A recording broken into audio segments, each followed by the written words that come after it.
Boys, what's good? How we doing? Welcome back to the Two Blokes Talking Balls podcast.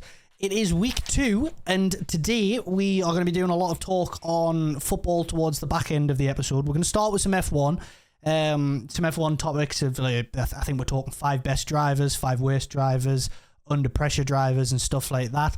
And then we're going to deep dive into the world of the transfer news that's going on at the minute. And there's a lot of it. There's an awful lot to talk about. I'm joined by my co-host, John, as usual, or Hyundu, or however you want to pronounce it. How you doing, John? Not bad, Leon, not bad. I'm excited to get started this week. There is, as you said, a lot to talk about. Last week, we spoke for about, an hour and a half. And I had all my notes on one. I can see all my notes on my phone. Right, I have 3 pages of notes this week. Oh, Jesus Christ, I've come unprepared this week as well. I've got no notes. It's all just kind of in my head this week. Go freestyle. Leon's going freestyle. Yeah, I've got a lot of tabs open ready to talk specific things, but that's about it. I've been taking notes since Sunday night for finished last week. So you started last week by asking me about Colapinto. Yeah. So I'll start it off this week by asking you. Sorry, before you ask a question, I'll start it off this week by saying is that this week here in F1 was 10 years since the driver Jules Bianchi sadly lost his life at the Suzuka circuit in Japan. Rest in peace, Jules. But Jules Bianchi has been a stalwart in what we currently know in F1 safety related. Jules' crash impacted safety all across the board, but most importantly, it brought through the halo.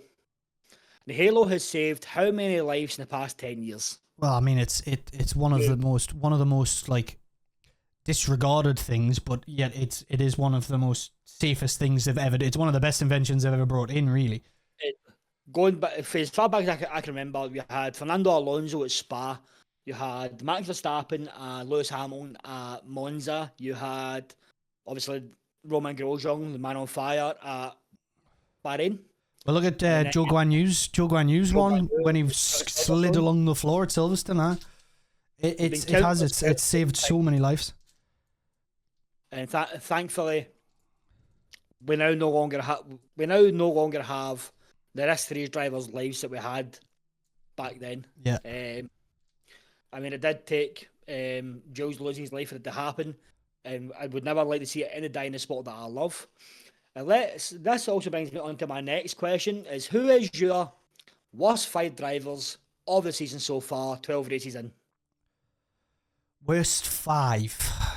Worst 5 drivers. I tell you what, instead of going from bottom, instead of like me giving my 5 and you giving your 5, let's both give the least, the one of the least worst. So like we'll go in order of lowest to worst, if that makes sense, like best to worst kind of thing. But I'll give mine and reason, and then you give yours and then reason, and then we'll move to the next one, and we'll see if our worst driver of the season is exactly the same.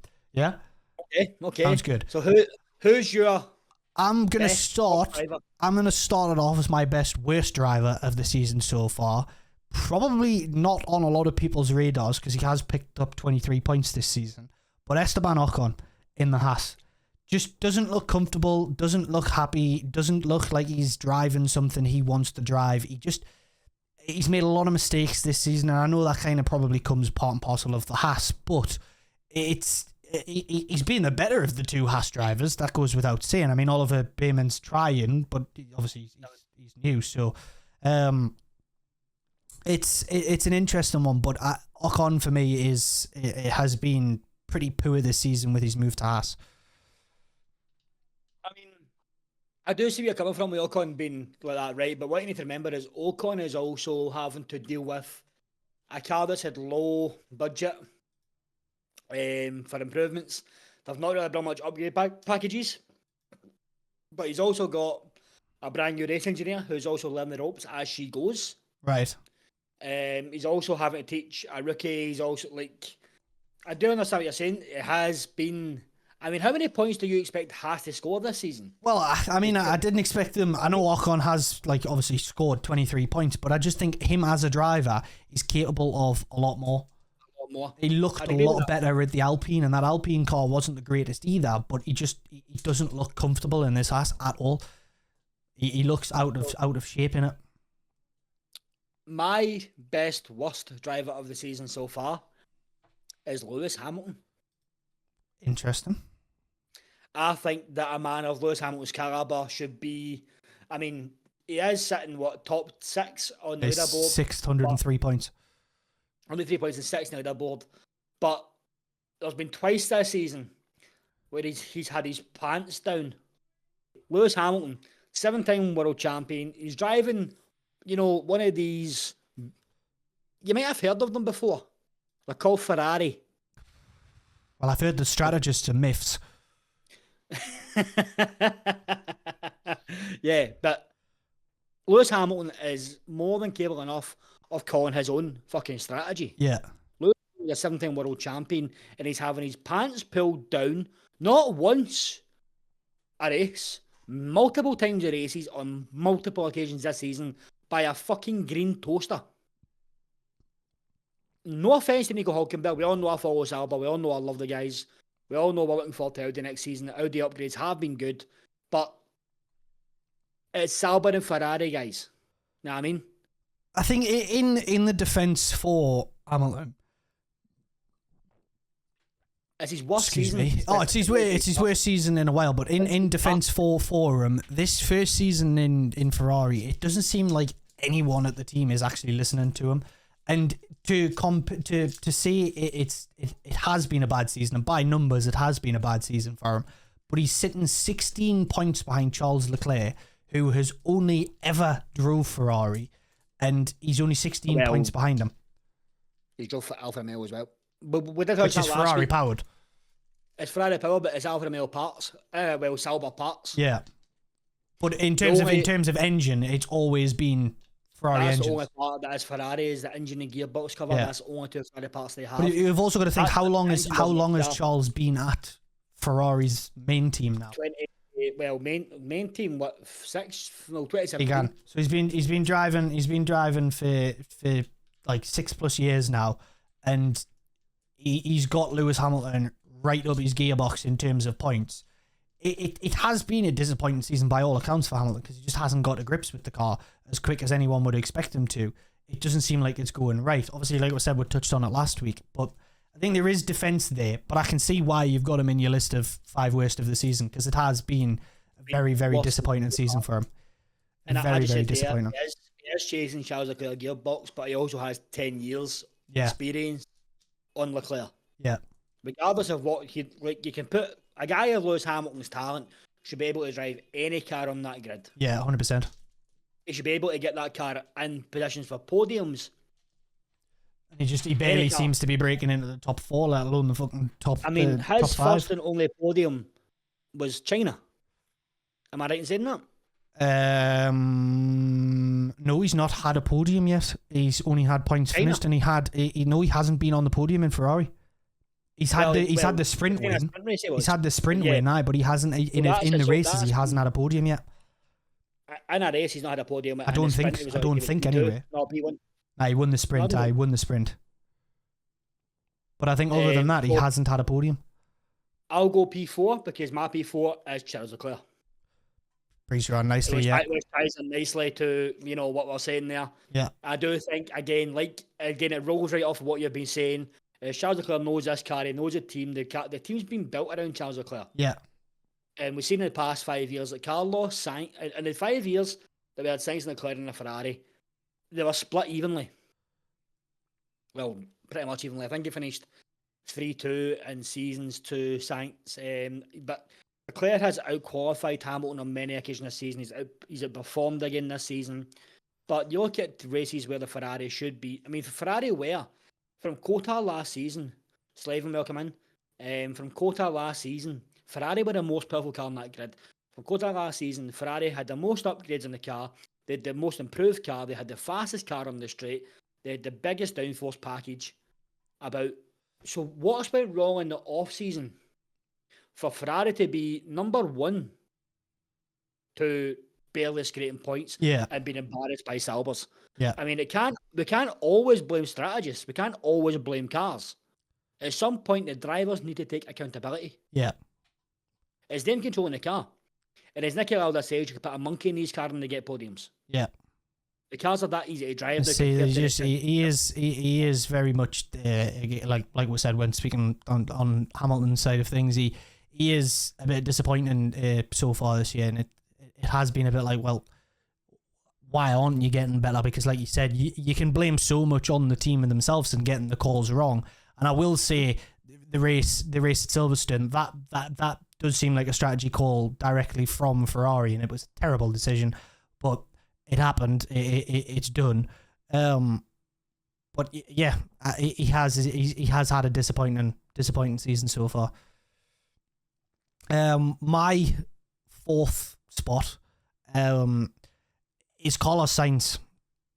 I know obviously he's in the Williams, but when you've got Carlos Sainz, who has as much experience on the grid as he does, having 13 points in a Williams, and you've got Alex Albon in a Williams in 46 points on 46 points, Sainz has just let me down so many times this season in terms of like, I expected more. When you're watching Albon get the most out of this Williams, and yes, Sainz has been unlucky with times here and there, and he's had things go wrong with the car, but you're sitting like 33 points behind Albon, who's sitting P8 in the championship, and Sainz is 15th.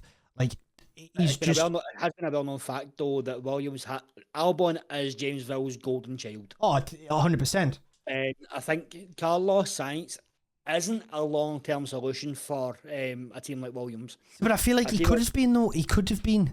Bringing in someone like Sainz, you're bringing in his experience. But that's what I think he's there for.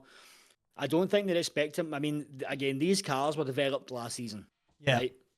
Most of the development for these cars were done before the drivers had even sat in them. Yeah. And then it's a case of fitting the seat and on you go.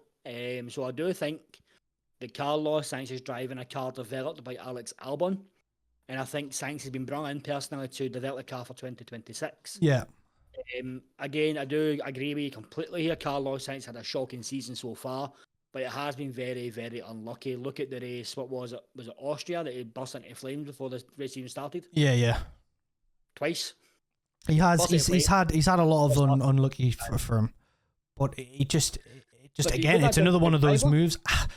Or do you put that down to reliability issues? I think I put it down to the reliability issues, but I think in terms of his actual point scoring this season, he's been again another one of those underwhelming ones, along with the reasoning behind me putting knock on there. I just think the better drivers than what they're getting, and when you've got your teammate in Alex Albon, yes, like you said, the car's developed for him, but to be 33 points behind Alex Albon when you've come from a Ferrari, winning races and doing well in a car, being tied in with Leclerc for so long, yeah, like he's being outshone by Albon, and I thought he would have put up. I knew it was going to happen. I absolutely knew Albon was going to outshine him. Yeah, that goes without saying, because like you said, the car's developed for him. But you would think you would at least bring a fight to him and not just roll over. But again, you look at Imola, where I had the bold prediction of both Williams in top 6. Where Sainz had a fight with Hamilton for how many laps? Yeah.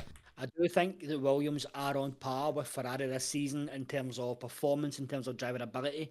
Well, not drivability, but you know what I mean, drivers in the car. Yeah. They are fighting well. It's been back in 1994 here with Ferrari and Williams fighting, and I'm all for it. I am here. Bring back Williams, bring back the camo livery, and let's get rocking, boys. But if we're saying if you're running with Williams who are on similar level, like drivability wise, to Ferrari, that kind of points wise, you're gonna bring it back to both the drivers have been disappointing then, because Williams are on 59 points and Ferrari are on 222, and both of their drivers for you are in the worst 5. Ferrari are second in the team standings, and they're driving an awfully built car by the looks of it so far. And strategy, obviously, Ferrari just don't change. But my point isn't about the team being bad. My point is about the drivers being bad and a good team. Yeah. Like, they are still P2, right? 100%. They're still, I think, a clear P2 as well. They're sitting like 12 points clear of Mercedes, but they're like 50 points clear of Red Bull. So then that puts me to the fact that Mercedes have, yes, a good car, but that car does not do well in the cold. Nah. But they also have this rookie in George Russell. Now, I'm not saying that George Russell is a bad driver or Kimi Antonelli is a bad driver. But what I'm saying is you have two drivers. We'll do it match by match. Driver 1 in each team. Driver 1 in Mercedes is Russell. Driver 1 in Ferrari is Leclerc. Yeah. They're in my opinion, they're equal drivers. They are 100% they're equal drivers, yeah. Right? There's not much between them. They're both pretty much top 5 drivers on the grid, in my opinion. But then you go to the second driver, you have Lewis Hamilton and Kimi Antonelli. Kimi Antonelli, he is a fantastic driver, right? His pace for a rookie is metronomic. Like he's been compared to be the next Senna. He's been compared there'll be so much said about him. I mean, he's a special talent, Kimi Antonelli. Yeah. But he's not a 7-time world champion. So with a team of that caliber of drivers, be only 12 points in front of, in terms of driver lineups, Mercedes are midfield. With Antonelli bringing that right down. Yeah. Whereas Ferrari are a top 3 team. Yeah. Should they only be 12 points in front? You'd argue that like Ferrari should really be top of the standings because in terms of drivers there, it's the best driver pairing on the grid. Without a doubt, it's the best pairing on the grid. Well, other than, Hülkenberg and Bortoleto. Well. That's bias. But that's exactly what my point, and that's why they two are 5th and 4th on my list. Yeah. Being the best driver lineup, and they should be running away with it. Yet, absolutely no disrespect to Zach Brown. Is Zach Brown? Yeah, Zach Brown. CEO McLaren. No disrespect to the engineers over at McLaren. They have built a car that is a literal spaceship. Yeah, we always talk about rocket. We always talk about Williams being a rocket ship in a straight line. That McLaren is that fast it might meet Martin McFly on the way back. Like seriously, man, like that might be. Like, honestly, it's racing just now for me is at a point where it's reminding me so much of the mid to late 90s in racing. You have McLaren's a top team, you have Ferrari's a top team, Williams are somehow on the podiums. Yeah. It's racing. What's the word? Racing. Heritage? It's not heritage, that's the word I was looking for, not nostalgia. Yeah, I was going for. Right. Heritage is the one, right? On your list, number 3, who's number 3 in your list? So, 3rd for me, ironically, it's my best driver from last week, Gasly. Because yes, I mean recently, last few races, I've really enjoyed watching Gasly just quietly get on with things. Like I said last week, he just gets on with business and he gets it done. Now I don't know if the start of the season was Alpine's reliability, whether it was the state of the car or what, but Gasly really disappointed me at the start of the season. He just was nowhere near what I expected to have from him. And yes, it does feel like Alpine have gone backwards. I mean, Gasly's 13th with 19 points. He's got Colapinto and Jack Doohan who have been in the car taking turns, and they've both collectively got 0 points. And I feel like Alpine have probably gone the wrong direction in losing Ocon and bringing in a rookie to then replace him with another rookie. They just haven't went in the right direction, and it's kind of hampered Alpine. And Gasly is carrying Alpine on the back, but that was as of recent. He started the season very poorly and very disappointingly, and I expect if to look at the teams that have a driver who's been on the grid for a few years and then a driver that is a rookie. You've got Alpine, you've got Sauber, you've got Haas, you've got. I mean, the Racing Bulls was technically full of. Originally, it was Tsunoda and Hadjar. Now you've got 2 rookies in Hadjar and Lawson. Then Mercedes, they're ones with like you one driver and then you want the rookies. Everyone else is doing better significantly than their rookie counterpart, to so to say. I mean, I don't really think as they should be, yeah. And Gasly is, but only as of recent. Gasly's took too long to get into this season for me. And yes, I know he's sitting 13th in the standing, but he's behind Lance Stroll. to sit behind Lance Stroll of someone as drivability as Gasly, when we know he's capable of getting on the podium, we know he's capable of driving a car out of the shit and driving a car significantly better than the car is, to be behind Stroll, be behind Isaac Hadjar, something's wrong. Something's not right. Isaac Hadjar has been the best performer in the game, in my opinion. Well, aside from Kimi. But Kimi also has a good car under him. But yeah, 100%, I agree. Hadjar's been mint. Isaac Hadjar's only finished out the points twice this season. Let that sink in. Really? Yes. Twice. Oh, that's really impressive then. I didn't realise that. First race and Silverstone. I didn't realise that was a stat. That's quite impressive. And that's why I'll get on to Mr. Hadjar later. What? Who's third for you then? Fernando Alonso. I think Fernando Alonso, for all his experience, all his talent, he's driving an Adrian Newey built car. He is having a fucking shitter. Yeah. Now, I don't know, as I've seen in his radio calls all season, he says, you keep getting it wrong from me, you keep getting it wrong from me, you keep getting it wrong from me, blah, blah, blah, blah. A lot of crying. Fernando, look at me, Fernando, right, in here. You're the fucking driver, mate. You make the calls. Tell me to shut up and do what you're asking me to do. Yeah. You're the guy driving the car, man. Use this thing here. You're good at this. You're good. You've always been good at talking, Fernando. Do it for the good. What's the point? Yeah. You've been in racing for, 17 years, man. Well, then that brings me nicely, and we can skip past my fourth, because my fourth is Fernando Alonso. So we'll just skip past that, because, yeah, it's terrible. It's terrible that he is far down and he's done as much crying as he has this season. It's terrible. It really, really is. Again, you're behind Lance Stroll. You're behind a guy who's only in a car because his dad pays for his fucking seat. I mean, do better. Lance Stroll was good in F2, right? And Lance Stroll also has a couple of podiums under his belt. Aye, he has the podiums in the belt from when that fucking Aston Martin was flying at the start of the season. It wasn't an Aston Martin that got the podiums. It was Racing Point. Oh, in the pink Mercedes. His teammate was Perez. In the pink Mercedes. Yeah. But he's also got he's got a handful of his thingy.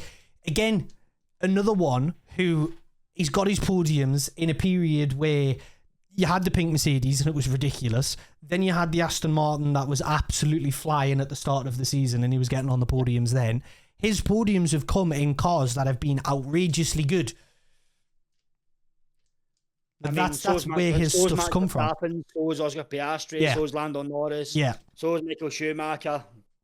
Yeah, I suppose the argument is there, but I still, you don't put defense for him. You know he's absolutely the worst on the grid. Not right now. I mean, not right now. Not this season. Also, right, Lance Stroll's my number 4 driver, right? Right. But let's look back, right, at Lance Stroll's number 4 on my list, right? Yeah. Surprise, surprise. He's actually not last this year. So. Well, I think we're in agreement as to we're going to find out as to who we both got last.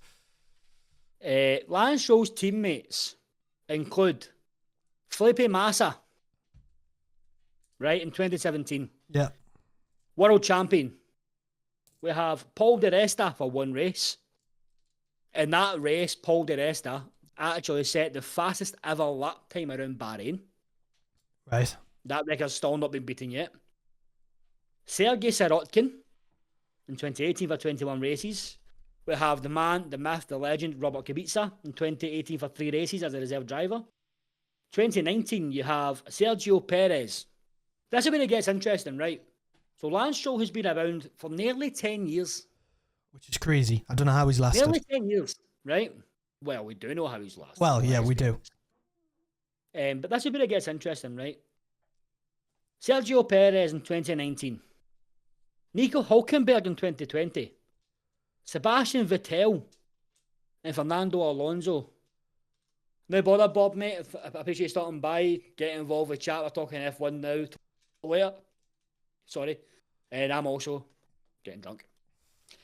So, like there's 1, 2, 6, 7 world titles that he's shared as teammates. And he's still that shit. Yeah. He's not learned anything from anybody. No, he hasn't. And it feels like a lot of the drivers they brought in have actually been brought in to help him out, and he's just not allowed them to help him out. But on top of that, he's only ever been outperformed by one driver. And is that Fernando? That's Fernando Alonso. Yeah. And that is crazy. That is as bad as he is, but he doesn't get outperformed. That is just, it is mental to think. He is so consistent when he needs to be. This is the problem that I've got with Lance Stroll. Is Lance Stroll, right? You might want to take a seat for this, Troops. I'll clean your ears out because I'm going to say this once and once only. But Lance Stroll is not a bad driver. Yeah, when he wants to be. When he wants to be. That's the key word there, when he wants to be. He's got 8 years experience, okay? He's been outperformed by rookies across the board. He's in a fucking rocket ship in Aston Martin built by this guy. I'm just paying you to say that. This game is sponsored by Lawrence Stroll. Papa Stroll. I mean, Formula Papa, yeah. But you look at it, right? So he had, after Sebastian Vettel, he outperformed Nico. He was equal in points with Sebastian Vettel over 43 races. You know, Sebastian Vettel, who won just 4 world titles. You know? Not bad at the F1s. And then you have Nick Debris and Felipe Drugovich for 7 races. He outperformed Massa, he outperformed the rest of that, outperformed Sirotkin, Kubica, Perez. And he's been outperformed by Alonso in the past few seasons. But this season, they are part and parcel. Yeah. But that again explains why they are P3 and P4 on my list. Yeah. Is, guys, do better. Come on. Right, then I've got a funny feeling we're about to have the exact same driver here. So we're gonna say it. We're gonna say it on the count of 3. 3, 2, 1. Yuki Tsunoda. Yeah. Yeah. I love it when that happens. I think that was to go without saying. Yuki is being such an awful, but we touched on it last week. What? So has he? I don't actually think he's picked up a point while being in the Red Bull. He hasn't. So he's 10 points. He's 10 points he's got coming the Racing Bull. Teammates. Wait, no, statistics. Let me go and look at this. Keep talking while I search this up. No, about that. But if that is true, he picked up his 10 points in the Racing Bulls, which means 2 things. 1, you're in a Red Bull with Max Verstappen in 3rd on 165 points. Yes, Max Verstappen is an unbelievable driver. We're all aware of that, and he's getting the most out of a shit car. Yuki Tsunoda is, again, he's not a bad driver, but 10 points. 10 points this season. You're now in a Red Bull. You should bare minimum be getting points every race. He's just not doing it. And if he's 10 points all come at Racing Bulls, he's being outperformed by a fucking rookie. And Hadjar has been significantly better than him, even while in a Racing Bull. I mean, for fuck's sake, Liam Lawson's gone into the Racing Bull and has picked up more points than Yuki Tsunoda did in the Racing Bull. I don't get what's gone so wrong for Yuki, because the last few years of Yuki being in this sport, Yuki has been good. Yuki has been watched. Has he? I would say so. I'm looking at the stats here. He's had 102 races, right? Right. I'm going to have the position. So, we'll go for this season. Race position.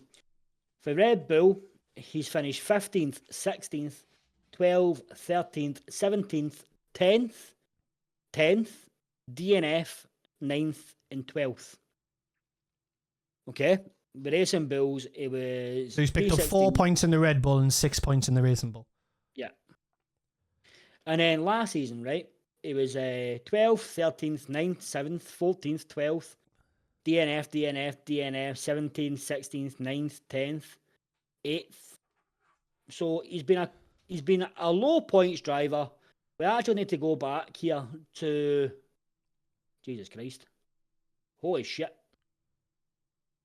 So for Yuki Tsunoda to actually finish above P7 we go back to the Abu Dhabi Grand Prix of 2021, where they finished P4. Right, but he's And been driving. He's been driving in out with that, an AlphaTauri or a V-carb bullshit sponsor but plastered car. AlphaTauri was still sponsored by Red Bull. It was still a junior. Oh yeah, Red Bull team. it was still a Red Bull team. Yeah, that goes without saying. But they were never a good car. It's never been a good car, and he consistently got in the points for a long run of time. He was in the points quite often, quite frequently. Yeah, not many points, but he was picking up points when you would least expect him to be picking up points. That AlphaTauri hasn't been good. Gasly obviously drove it to the moon, but again, he's a good driver. He got a lot out of a car that he shouldn't have got anything out of it. But what I want to flash back to is on the 18th of July, 2 days ago, a year ago, Yuki Tsunoda, in an interview, said, "I deserve the Red Bull seat. Liam Lawson would be a weird choice." When Sergio Perez was in the frame to be replaced next season. They were his words. "I deserve the Red Bull seat. Liam Lawson would be a weird choice." He got given the Red Bull seat and since has done absolutely nothing and has just went backwards. And for me, I do find it quite hard to see Yuki in F1 next year. Well, hold on. So Yuki has I just literally sat and counted that there. He's had 102 starts, and he has had points exactly 1/3 of the time. Now there are a lot of points: 1, 4, 2, 3, 2, 6, 2, 1, 4, 1, 7, 1, 6, 4, 5, 5, 1, 1, 1, 1, 1. I mean, he's a midfield driver. Yeah. In my opinion, neither Yuki Tsunoda or Liam Lawson deserve that seat. In my opinion, Daniel fucking Ricciardo deserved that seat. Yeah, 100%. And Daniel Ricciardo's been driven into an early retirement in terms of F1 because I don't see him coming back. I'd love him to because I absolutely love Daniel Ricciardo. He said he's done. But he said that last time as well. He did say that last time. But this time it seems more sincere because when he did that interview saying he was done, he just looks lifeless. He looks soulless. Yeah. Seeing Daniel Ricciardo cry made me cry. I'm not going to lie, the guy. It's soulless. Daniel Ricciardo is the happiest guy in the world. Yeah. Every time he's up on that podium, he's just the memories I've got of Daniel Ricciardo being in this sport, and to see it all come crashing and burning down because of wrong moves or just a bit of bad luck in certain places. I mean, for fuck's sake, Zach Brown has a honey badger tattooed on him because of the race win. And that's brings me to my next point, where it was always a running joke that Mr. Yuki, why is my phone beeping? Well, Yuki Tsunoda only performed on the first and last race of the season, which, looking here at the results, Yuki Tsunoda's best performing tracks are Bahrain and Abu Dhabi. Ironically, one of the first tracks and always the last track. Yeah. So, Yuki, I'm sorry, mate, but you're done. Yeah. I think, but hearing rumours today, I'm in a lot of F1 group chats, and there's the guys that have been posting rumours for the past 2 seasons that I've been floating about. But the rumours over the past day is that, bring it up so I can read it out loud. The rumour from this morning was UK contract not being extended, Aston Martin 10-year offer to follow with Honda, Hadjar to RB, ? Lindblad to VCAB, ? Russell contract not being offered. See, I do think Hadjar could be the answer to this cursed second seat. He's fucking hiding. He's under the table hiding. I don't want that seat. I do think Hadjar could be the answer, but I don't want him to take it because it's a lot better. He's a good driver, and I don't want to see it go in flames. But while we're on the talk of how shit Yuki is and him being our worst driver, we might as well answer the question before we move to our best 5 drivers and then move on to the football. We might as well talk under pressure drivers. I want 2 drivers that you think are under pressure for the second half of this season.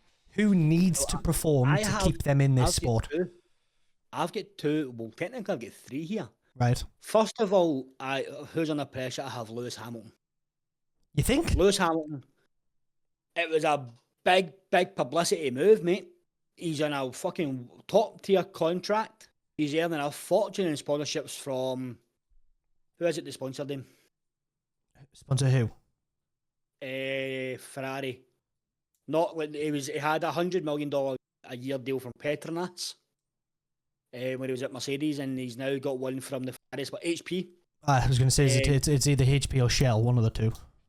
HP, GMO. So he's got the same sort of money deal of $100 million a year sponsorship from HP to keep the cost of the contract down. He's earning money from Shell. He's got all his sponsorships. He's got all his monster deals. He's got everything across the board. He is a 40-year-old man. Yes, he is a 7-time world champion, but this is a contract that you would give your Max Verstappen, who's 27, your Lando Norris, who's 25, your Oscar Piastri, who's fucking in his third season. This is a top-tier driver contract and a top-tier driver car. He is not performing as a top-tier driver. He must do better. But he's also not driving in a top-tier car. I don't think he's under pressure this season. I think next season is his under pressure season, because I think he's been brought in for this season to not give a fuck about this season. They probably expected more, but I think he's been brought in with development in mind for 2026. Also, while we're talking of development of 2026, have you seen the flat floors are back? Yes. They're bringing the flat floors back and getting rid of all the arrows in the floor. I really like that. I really like that change. Again, they always do this. There hasn't been any actual changes in aerodynamics in Formula 1 since 1996. Yeah. That was the last major aero shift, was 1996. Yeah. So them bringing back the flat floors is only going to... Flat floors? Flat floors? Yeah. It's only going to reduce downforce, make these cars slower, make these cars safer. Again, that is then going to go hand in hand with the 50 split, making the cars smaller, will make them lighter, make them faster. Yeah. It's looking very tasty. Yeah. It's making things interesting, that change. And who's your first under pressure driver? Well, under pressure for... If we're talking in terms of the future in the sport, I'm going with Alonso, because I do actually have I think, again, we're probably going to agree, but I'm going Alonso is under pressure this season. I know Aston Martin have this big change to Audi coming, and he's probably going to have that Audi seat, let's be honest. If not, he's probably going to be given a seat. He's not? I know who the Audi drivers are. Who are they? I can't say it out loud yet. All right, okay. Well, if not, I think he's eating to get the seat to stay in the sport. This is all for this group chat, and this group chat has gave me... How many times have I put something in my... That's come to fruition 3, 4, 5 months down the line? Yeah. This guy's bang on with his news, and I don't want to out it just yet. Yeah. I think it's an interesting one for Fernando, because I do think he finds himself between a rock and a hard place. He has felt very unfortunate. His crying's been ridiculous this season, but I think he is coming to the end of his tenure in this sport, where the only way he gets a drive now is in a team that is absolutely woeful, like the Sauber. I mean, Hulkenberg's driving the Sauber very well. It's not that bad of a car this year, but like the Haas, like the Alpine this season, that's kind of where I think he's going to wind up if he doesn't start like working himself out. And that's my first under pressure driver. And then I think we can probably do a count of 3 and have the same driver possibly here. Mine isn't a driver. Mine's a team. Oh, you're going for a team? Red Bull. Well, they've just kind of hit the self-implode button, to be honest. They are, exactly. They are under pressure big time to perform the second half of the season. Yeah. So far, they have Max Verstappen, like what's going on there? They have replaced a driver after 2 races. They've sacked their team principal after 20 years, 14 titles. You know, come on. Yeah. Right? Helmut Marko needs this to work.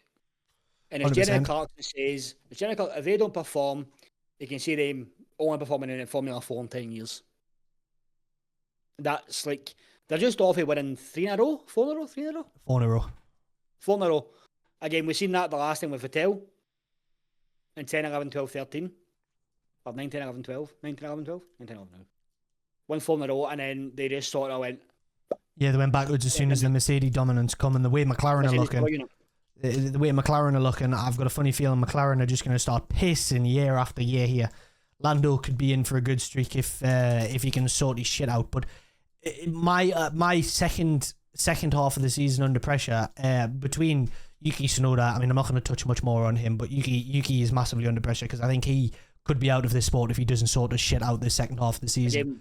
But my actual under pressure, more so from the media and more so from the British side of things, is Lando. Lando needs a very, very, very big second half of this season. Yes, he's only 8 points behind Oscar. Lando should be cruising. Lando should be cruising towards this world title here. In the car he's driving, he should be absolutely cruising towards this world title. And he's sitting behind Oscar Piastri, who's been in the sport, 2 years? Is this his third year? Yeah. His third year. Lando's been in the sport for enough time now to be driving a car as good as him. Well, that's Oscar's second year. I think it's his third year. I do think he's in his third year. I could be wrong. It could be his second. But anyway, I think it's probably not under pressure in the sport. It's under pressure from the media and the British fans. Yeah. Lando should be cruising in this World Championship right now. Golden child. Yeah, he's the number one driver. He's pretty much the British golden boy. He can't do any wrong. He can't do any harm. And I get it, because when you see him like on social media and stuff, his character's mint. He has a wicked character. But in terms of his performances this season, you should be absolutely flying. He should be a lot further forward. He shouldn't be trailing Piastri. He should be ahead of Piastri. That ties me in nicely to my fifth best driver of the season. That is Lando Norris. Tied in perfectly. Again, I agree with every word you're saying. What has let Lando down this season is consistency. Yeah. As I've said it time and time again from Lando started, Lando Norris is too nice. Yeah. He doesn't have that dog in him. He doesn't have the backbone. Champion has. I mean, look at Max Verstappen. On the track, Max Verstappen is lethal. Lewis Hamilton on that track is lethal. You go after, before Hamilton, you've got Vettel. Vettel back in their days took no shit. Before Vettel, you have what? Then you have your sort of wild sort of championships in 2008. You had Hamilton 2008. Raikkonen 07. You had Alonso 03, 02, 01, Schumacher 2000. You had... Who was 2000? Good question. I think Schumacher was 2000 as well. So, like, you know, and since then, in the past 25 years, the guys that have won the titles have been absolute menaces on the last guy that was nice on the track to win a title. Yeah. And Alan Prost wasn't even nice on the track. Alan Prost would attack the gap between your toes. Yeah. He would, honestly, but Alan Prost looked that slow because he was so methodical. Yeah. And Lando Norris makes too much mistakes. Yeah, he does. His consistency is terrible. Last year is where it all fell apart. With the turn 11, he kept dipping his tyre in the kitty litter. He was getting it in Max's DRS, got to turn 11. I just don't think he's having a great season. He's in P2 in the championship, having a great season, but he is driving a rocket ship. And again, that's why he's only P5 for me. Yeah, I'm probably going to agree on the same in P5 in terms of like the top 5 drivers. My number 4. I don't know. My number 4.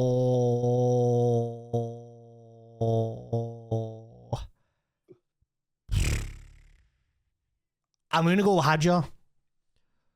Okay. I'm gonna go with Hadjar because I do have at least 2 drivers that I think are better than him. I probably could have had Hadjar in third. But I'm going with Hadjar just because he's been like we touched in. As you said, the stat of only having 2 races outside the points. He's taken George Russell's title in Mr. Consistency. Mr. Consistency. He really has, and he's done in terms of aside like behind Kimi in obviously it's significantly better car. He's the best of the rookies in terms of just driving the car, and he looks comfortable in the sport. And like I said, that he could be the answer to Red Bull's second seat problems. I don't think he's going to be, because I think Red Bull's second seat problems will exist forever. But Hadjar could take that car and could turn that second seat curse around I and don't be think different. it's a P2 seat you need to worry about. I think it's P1 seat you need to worry about for Isaac Hadjar. If they do lose Max to Mercedes. Just touching on the Lando Norris P5 again, sorry. Lando Norris's last win was Australia before last week. Really? No, sorry, what? He's won two in a row, and then Australia. That's mad then that he's still in second. But he's been second to this little Australian dude called Oscar Piastri. Yeah. Who's ran away with it and then not performed. Yeah. When one performs, other doesn't. It's so strange at McLaren. They just can't seem to both tick along at the same time. Sorry, he didn't win two in a row because the race before Canada, and we all know what happened there. Well, yeah, try to be Lightning McQueen. My P4 of the season is Franz Hermann. Max Verstappen. I was going to say, who the fuck are you talking about? Oh, do you not know about this? I've got no idea who the fuck Franz Hermann is, I'll tell you that for a fact. So, Franz Hermann was a driver who entered himself in the Porsche GTR3 tournament at Nürburgring. Right. It was actually Max Verstappen under a fake name. Oh, really? Yeah. Oh. What the fuck? That's a whole other story. That's why I've had to change that saying Franz Hermann racing. We'll get into that. My number 4 is Max Verstappen. I think Max Verstappen is, again, outperforming the car. But it is Max Verstappen. He could literally drive my Saab around a track and get P3. He can drive anything. Yeah. And it's just showing you how bad that Red Bull car is that Max isn't P1. Yeah. Because he is he's challenging for wins. I think he's got a win one win this season. He's still on the podium consistently. He's what, P3 in the championship? Is he P3? Yes, he's P3, 165 points. 165 points and, a blue kettle. Well, he's Every race is GP, this is undrivable, can't drive this, utter shitbox, can't drive this. And he's still sticking it on podiums. Yeah, and you look at his results, and this complaining's been since the start of the season as well. Yeah. He finished second in Australia, fourth in China, won Japan, started on pole in Japan as well, finished sixth in Bahrain, second in Saudi Arabia, had pole, fourth in Miami, had pole, was second on the grid in Emilia Romagna and won, fourth in Monaco, 10th in Spain, that's been his second worst race of the season, second in Canada, retired from the Austria Grand Prix and finished fifth in Great Britain. And he has, from Australia, complained that the car is horrendous. And his worst qualifying spot in this horrendous car is 7th. Let me just say as well, that P10 in Spain was because of penalties, right? Yeah. But that's also his worst position in a race since 2016 Spa. Yeah. That's been his worst race. And that's the last race he finished outside the points. Oh, mad. Hulkenberg was 5th that race and picked up 10 points. Had on a second then. Hold on just 2 seconds. Because... that ties me into my third best driver. Nah, you cannot. You cannot, because he's on 37 points. He got 18 points from his 3rd place. 10 points from his 5th place. That's 28 points. He's on 37 points. Meaning he's picked up 10 points from 11 other races. How did Alex finish last season? I don't actually remember. I'm going to be honest, I don't remember. But it wasn't great, I don't think. Nico Hulkenberg is the most improved driver on the grid. He was 7th in Australia. He's then finished... His highest finish up until Spain. His highest finished up until Spain was 12th. He'd finished 15th, 16th, disqualified. 15th, 14th, 12th, 16th. Then he's had 5th, 8th, 9th, and 3rd. He's hit a bit of consistency with an upgrade package. He's also P9. What upgrade package? They had an upgrade package. Well, actually, now that you look at these last 4 races, Spain 15th on the grid, finished 5th.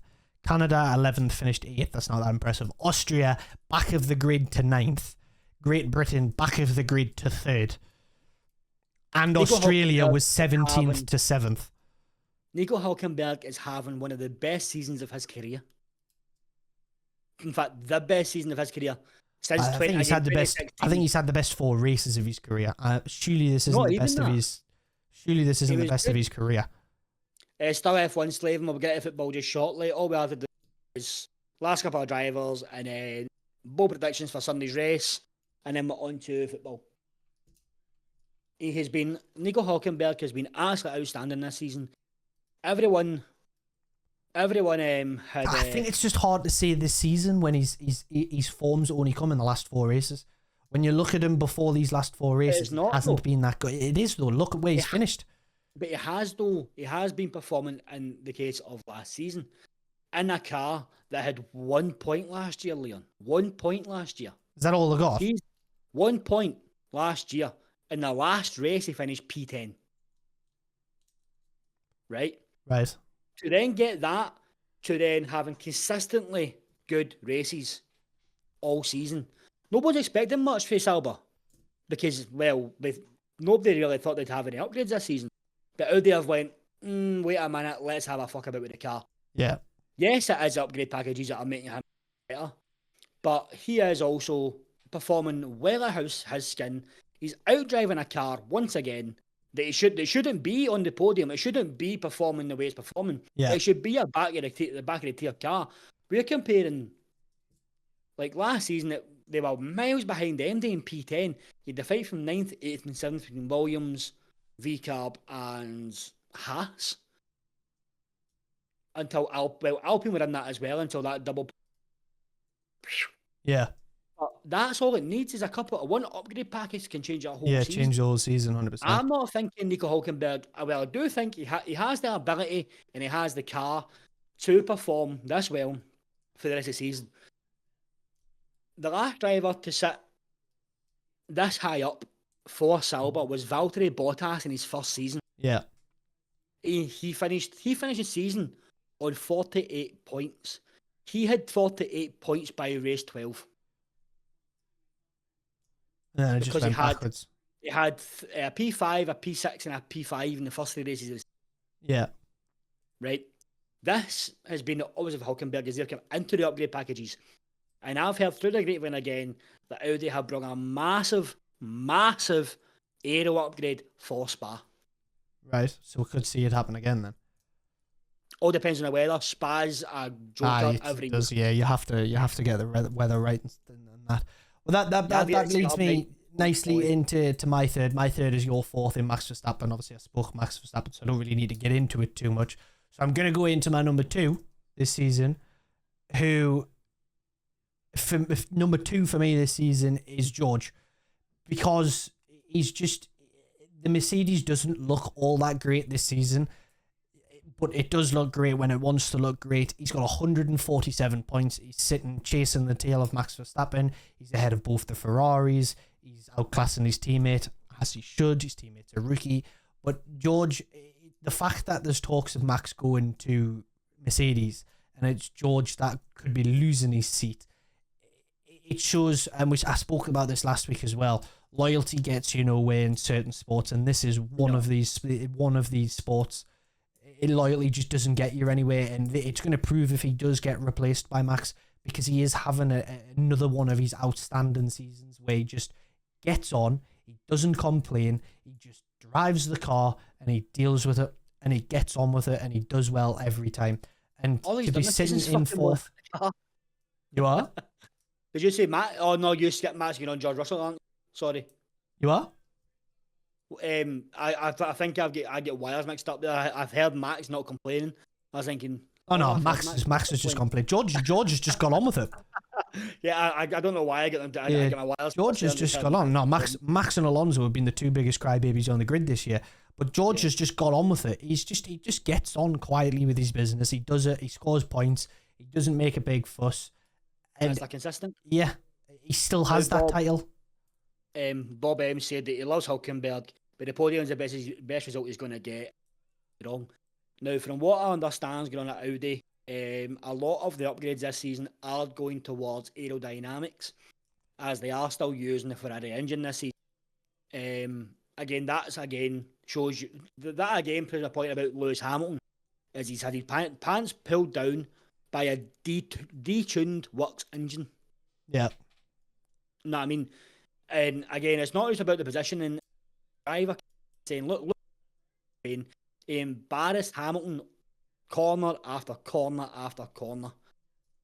And again, it's all down to Raya. But the only reason, don't get me wrong, last year, Kick, Sauber were fantastic, but they also spent last season, Kick, Sauber, between them, spent more time in the pit lane than the entire grid combined. Yeah. Right. Which leads, I'm going to go in to driver, Mr. Isaac Hadjar. Fair enough. And it could have been high. It could have been higher in my list, but just he's set at a light. I mean, look at the first race he had where he was in tears, where it didn't go very well. It was Lewis Hamilton's dad. They gave him a hug. Yeah. And he said it was going to be okay, and gave him a word of wisdom. And that from his dad, was it Tony Hamilton's dad's called? It's not Anthony. Anthony, Tony, same thing. Yeah. But that for Tony Hamilton, right? He understands what it was like for Lewis back in 08 with all the hype coming around him. The swagger Lewis had in 08. 07, sorry. The swagger he had, the performance he had, and the only thing that let Lewis down in 2007 was reliability issues. Yeah. But again, that's back in a time where reliability was your luck that day. That's the reason why Kimi Räikkönen. It was Nico Hülkenberg's debut year was the same year as Hamilton. And Nico Hülkenberg's had more podiums than Lewis Hamilton in a fucking Sauber. And you're not putting the top drivers, but you're happy having Lewis in the worst. I'm happy to have him in the worst, but I just don't think Hülkenberg's season as a whole puts him in the top 5 for me. It just doesn't. He's close to it. He's fallen from last season. I think he is the third best performing driver of the season. But it's not an opinion. It's the fact that it's not been the season for me that he's close to it. Don't get me wrong. He's probably like 6th or 7th, but because it hasn't been the season, he doesn't get in there because he started so. Other than his 7th, after that it was piss poor until the last 4 races. If you put Nico Hülkenberg in that McLaren, we'd be talking about. He's consistently outdrove that pile of shit car week after week. Yeah, last 4 weeks. Look at Matt. Look at Australia. Yeah, that was the first week. That was the first race, and since then, up until on the last 4, he's done nothing. But neither's a lot of other drivers. But he's sitting P9 in a car that finished dead last year with no points. Yeah. As a season in a whole, he has improved drastically, and that's why he's in my top 5 drivers. I get it. Like I said, he's close, but. Who's your P2? My P2 was George. Was it George? Okay. Yeah. Which I think now leads us down to the same rabbit hole we had. The worst drivers. On the count of 3 again. Of the season, and 3, 2, 1. Oscar Piastri. Yeah. Oscar Piastri has had again as his 3rd season, but he finished P9. Sorry, Bob says he'd been second choice always. The chance at Red Bull, but the seat went to Perez. Yeah. So Oscar Piastri in his 1st season was P9, which 3 years ago, a rookie in P9 is fantastic. In a McLaren as well, that wasn't actually all that great at the time. Yeah. And then in his 2nd season, he finished P4, behind the absolute flying Dutchman Max Verstappen. Lando Norris P2. I can't remember who was P3. I think it was Hamilton. Was it Hamilton? Yeah, I'm sure it was Hamilton last season. I'm pretty sure it was Hammy last season. Yeah, in 3rd.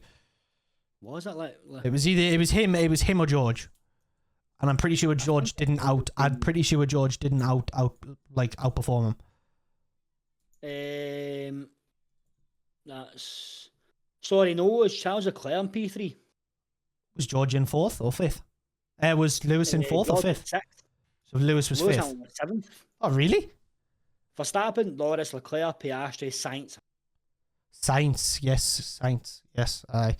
Again, here we go. Nico Hülkenberg finished on. Wait a minute.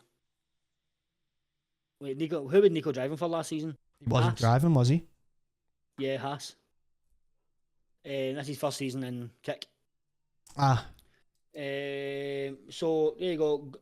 Guan Yu Zhou and Valtteri Bottas finished P20 and P22 in the grid last season.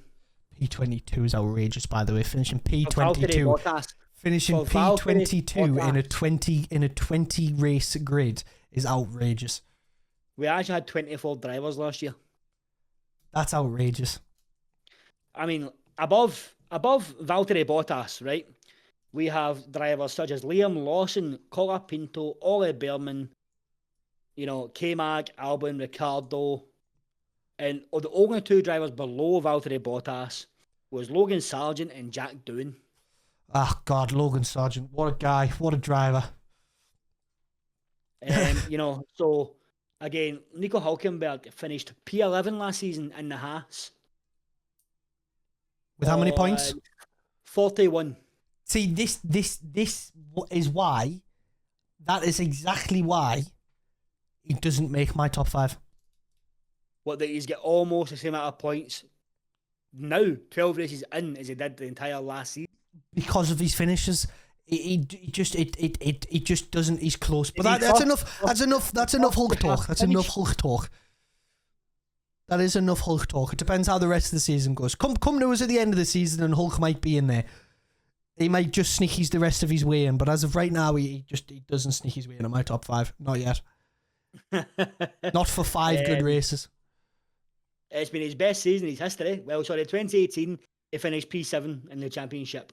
But he has currently P9, which is his best finish yet, ever. P9 in 2014, P9 in 2020. But back to Oscar Piastri. Last season, he was P4 on consistency alone. I mean, he did pick up two wins last season. Lando Norris picked up 3-4 wins. But Lando also finished 63 points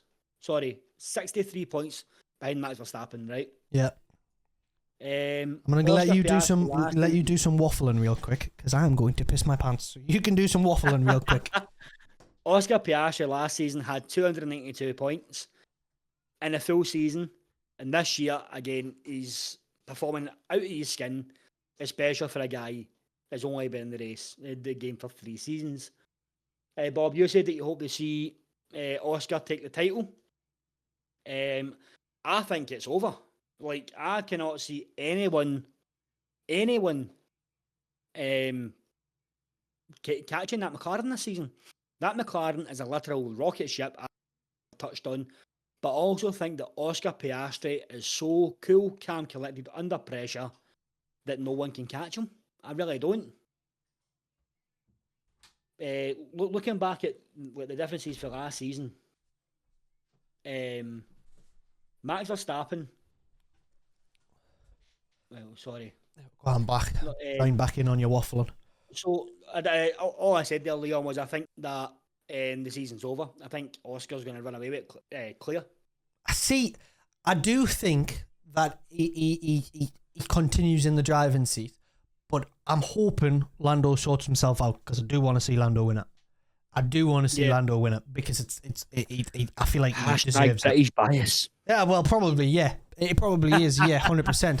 But I'd just like to see Lando win it. I like Lando's character. I like Lando as a person. Out of curiosity, who's your favourite driver? Give me your top 3 favourite drivers of all time that you've watched.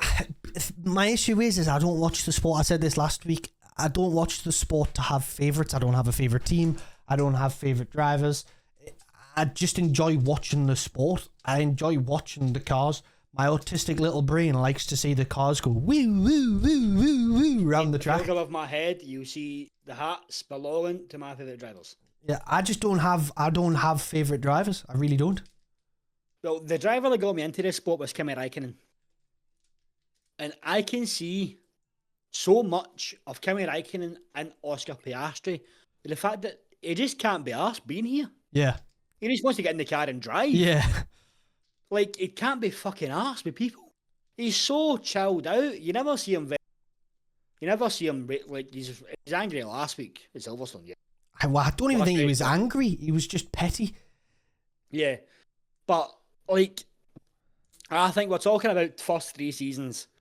The only drivers, in my opinion, have had a better first 3 seasons are Lewis Hamilton and Kimi Räikkönen. Yeah. Because even like Ayrton Senna wasn't great in his first 3. Niki Lauda was, well, don't get me wrong, Niki Lauda was fucking different gravy. Yeah. But again, that's the 70s where you only had 8 races a season. Yeah. For a guy, even looking back at 08 with Lewis Hamilton, 06 with Lewis Hamilton, you have a lot more races now than you did then. These guys are under a lot more pressure. There's no reliability issues for the top teams anyway. Yeah. Because the cost cap has stopped that being a thing. You can't just throw money at the car anymore. You need to be concise with you. You need to be concise with every package you put in that car. Yeah, you have to get it right. And that's where I think that Sauber are going to actually come alive this season, because they only had, even at Alfa Romeo only ever had 2 upgrade packages per season. Yeah. Right? Because they didn't have the same money that Red Bull. All your top teams are spending the full cap. Teams like Williams, team like Alfa Romeo, Sauber, what you want to call them, Kick Sauber, Stake Sauber, they can't throw the same money as these teams. But back in the days, the Lewis Hamilton, Kimi Räikkönen, they had a qualifying engine that only done qualifying, then it was scrap. Yeah. Every race. Like, there was so much going on back then that it's just wild. But before we're now approaching around 20 minutes here, so let's get on bold predictions for Spa and then crack on to some football. That sounds good to me, because we've in a week of F1 where there is no F1, we've managed to talk for an hour and 10 minutes of F1, which is impressive. It is impressive. Exactly, it's impressive. But so we'll start with pole prediction. Who do you think is going to take pole? Oscar Piastri. I'm in agreement. Oscar will take pole. Top 3? Oscar Piastri, Lando Norris, and Max Verstappen. Mine is Lando, Oscar, Max. Slightly different. And my bold prediction is both Saubers in the points. Both Saubers. That is a bold one. Having both of them. I can see one of them, but both of them is a very, very bold prediction. That is left field this week. My bold prediction kind of has to link with the drivers, but kind of doesn't have to link with the drivers. I'm kind of hoping it's going to piss down for my bold prediction. But my bold prediction is 3+ safety cars. One of them safety cars involving a 2-car crash. Like, bad enough for a red flag kind of scenario. Now, let's just get this not on writing, but out in the open. Would you class as the race starting behind a safety car as there being a safety car involvement? Absolutely, it's a safety car.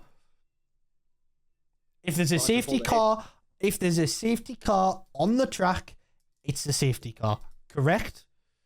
So are you counting as a virtual safety car? No. Full blown safety car. The car has to be on the track. So that's my bold prediction. 1996 Spa. Yes, I'm talking mayhem on the track, because it's Spa. You just don't know what you're gonna get, and I can see mayhem coming. Let's just take a second to reflect as well. We have lost over the years. We have at Spa, including the young kid a couple of years ago who we killed at Eau Rouge. We also have the late great Antoine Hubert, who again lost his life at Eau Rouge. And the Radion Complex corners. The safety in Formula 1 has been increased over 100-fold, but we're still seeing deaths in the lower category formulas. But there isn't a lot of eyes on. Antoine Hubert, again, you've seen it happen live. If you watch Drive to Survive. Say that again, your mic's just entirely cut out there. Can you hear me again? Yeah. Yeah. So you've seen it back on DTS. If you watch DTS, Lewis Hamilton seen the crash live, and then you straight away what had happened. What were we talking? Bold predictions. Yeah, we said like my bold prediction was the 3 safety cars, 3 full blown safety cars, one of them involving a 2-car crash. And Let's sack off Formula One now. Let's just sack off. Let's move on. Let's move on because I'm now buzzing for this, guys. We are so back. Football's back. It's looking good. Leon, right off the bat, I'm going to ask you a question here. Fire it away. What are your thoughts on the Manchester City £1 fucking billion kit deal with Puma over the next 10 years? It's billion. It's genuinely like you're at a loss for words with how much it is. Now I can see it from 2 points of view. One point of view being it's fucking outrageous. It's £1 billion over 10 seasons, 100 million a season. Somebody's fucking giving them a little cheeky backhander going, there's some cash, enjoy. However, from Puma's side of things, Puma have not only sponsored Man City as their kit manufacturer for the next 10 seasons, they've also took over the longest standing Premier League deal in history in the ball. Yes. They have took over Nike's deal of the fucking football, the official football for the Premier League. I'm not fucking about this yet. Puma are seriously trying to make waves back into the bigger brands. Puma have never been the biggest brand in sports. No. They've been a big brand. They've always been a big brand. And don't get me wrong, their kit quality is really nice. Their kit designs are fucking pathetic. The kits they made for Newcastle were shite.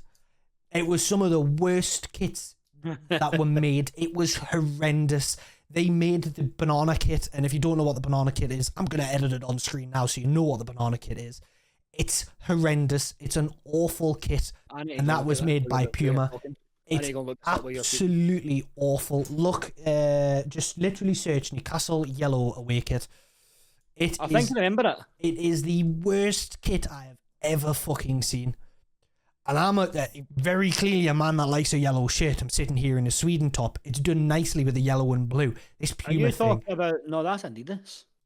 Oh, the yellow kit with the black line through it, the Wonga one. Yes. Yeah. I mean, let's be honest, though. The 2009-10 kit wasn't any much better than Adidas.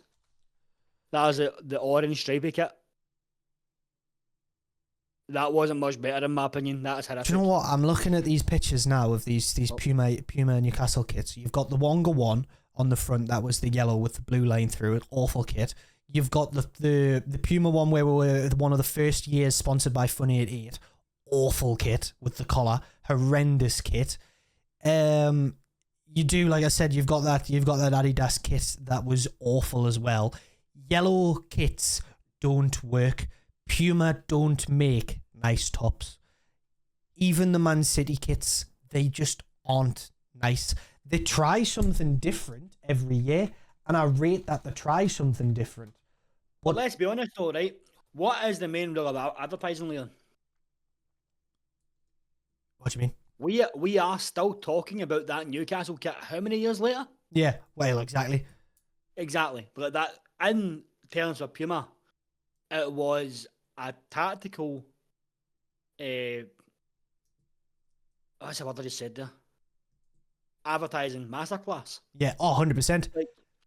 They make an awful kit and it gets talked about for years. However, I am going to take my hat off.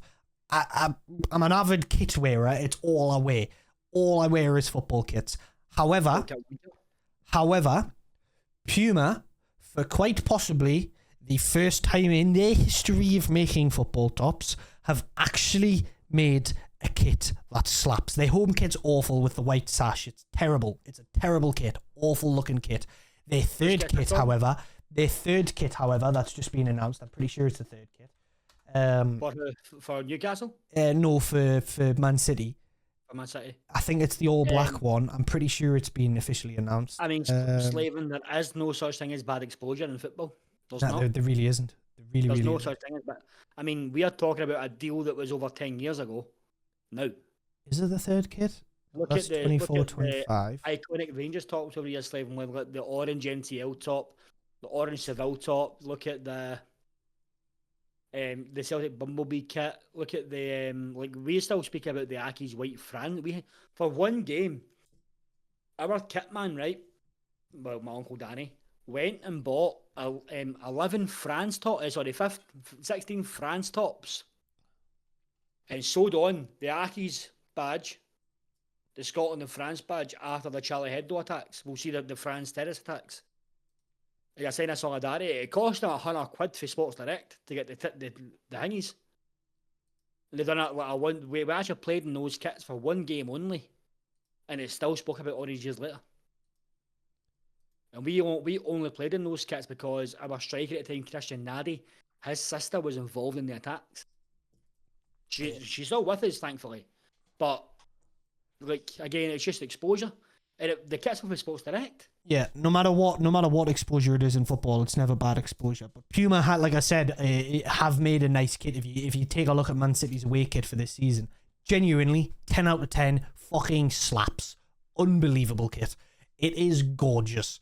It's got the Puma logo front and center. It has the Puma logo on the collar, on the sleeve, like the shoulders, which I've never actually seen before. It looks nice.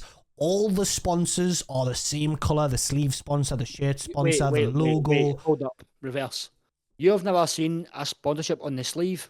No. I've not that I've not seen a sponsorship on the sleeve. I've never seen the kit manufacturer's logo on the shoulders. Adidas doesn't count. Adidas is 3 stripes. That I'm not classing. 3 stripes is part of Adidas's brand. It's not their logo. It's not their logo. Exactly. It's still instantly recognisable as being Adidas. Whereas this is straight up Puma's logo on the shoulders. I've never seen it done on a kit before by a brand that doesn't have an actual part of their brand on their shoulders. It's a banger of a kit. It's fucking beautiful. If they weren't in the Premier League, that would be going in my wardrobe and that would be getting worn frequently worn because it's such a nice kit. But let's move off the whole kit. I could go on such a tangent of a kit. We'll be here for about 3 days. We'll end up talking about fucking ostrich kits and stuff like that. Again, we've done it on stream many times.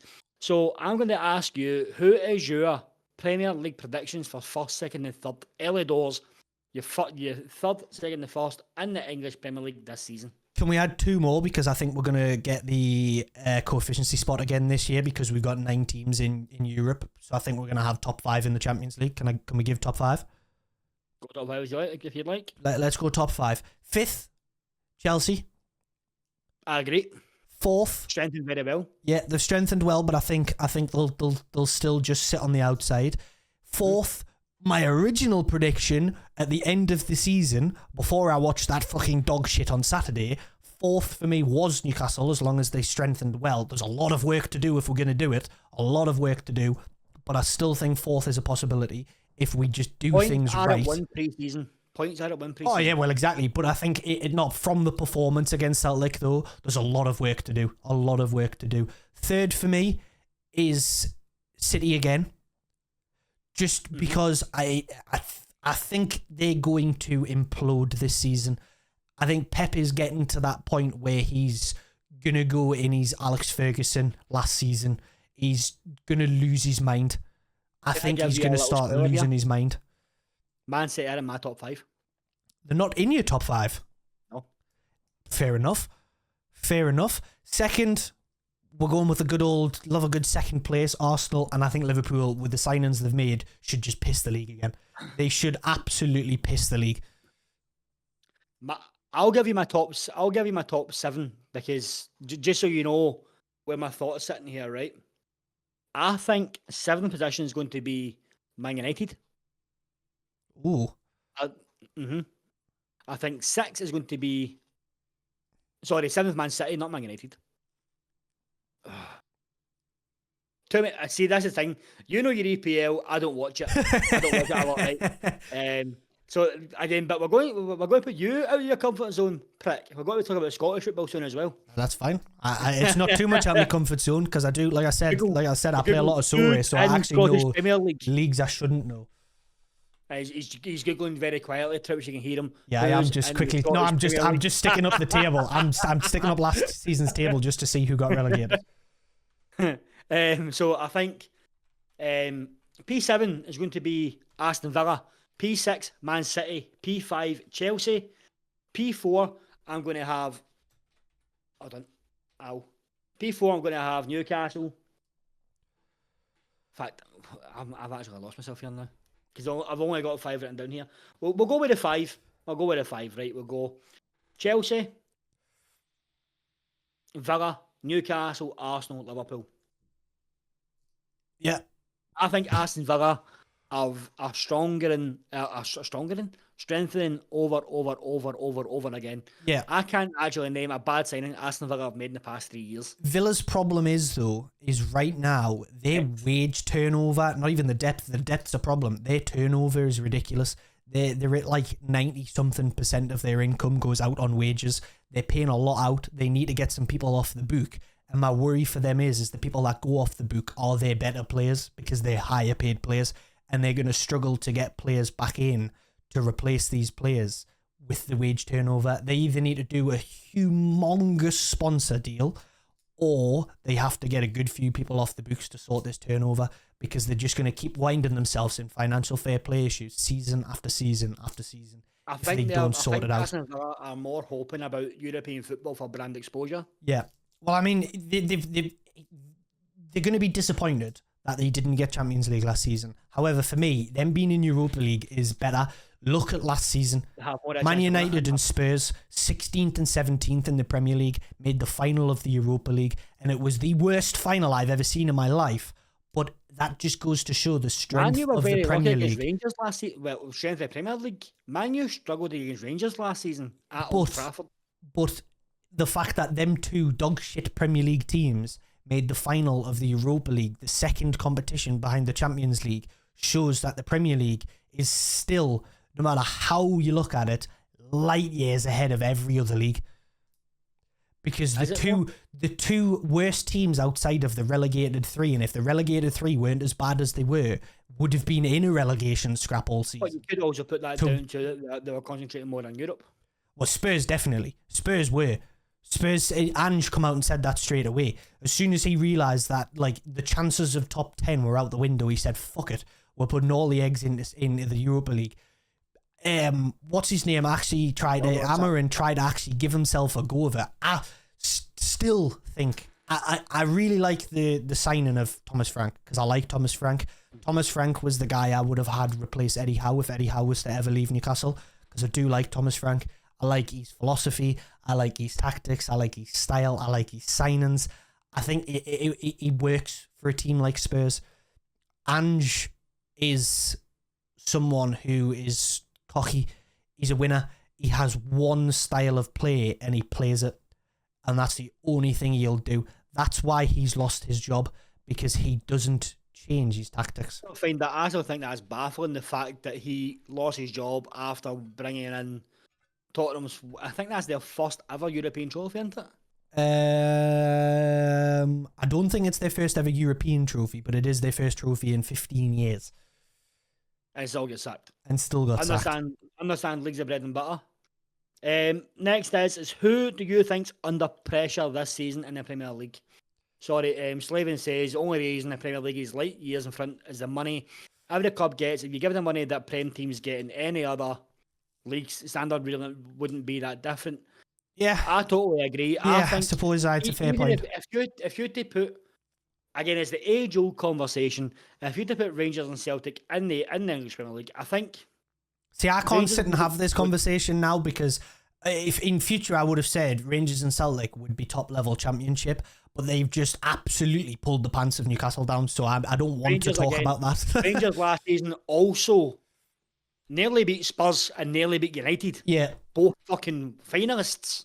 And the thing is, in Europe, Rangers always seem to turn up in Europe. Rangers always give a good account of themselves in Europe. They don't just get pushed over. Whereas Celtic find themselves in the unfortunate situation every season of being in the Champions League and get pushed over. I mean, Celtic hadn't won a knockout game since Juventus in I think it's 12 or 13 years or something like that. They won a knockout game in Europe. But Rangers also have the worst ever Champions League team. Oh yeah, that goes 100%. But again, that's fact after the last league, the last format of the group stages.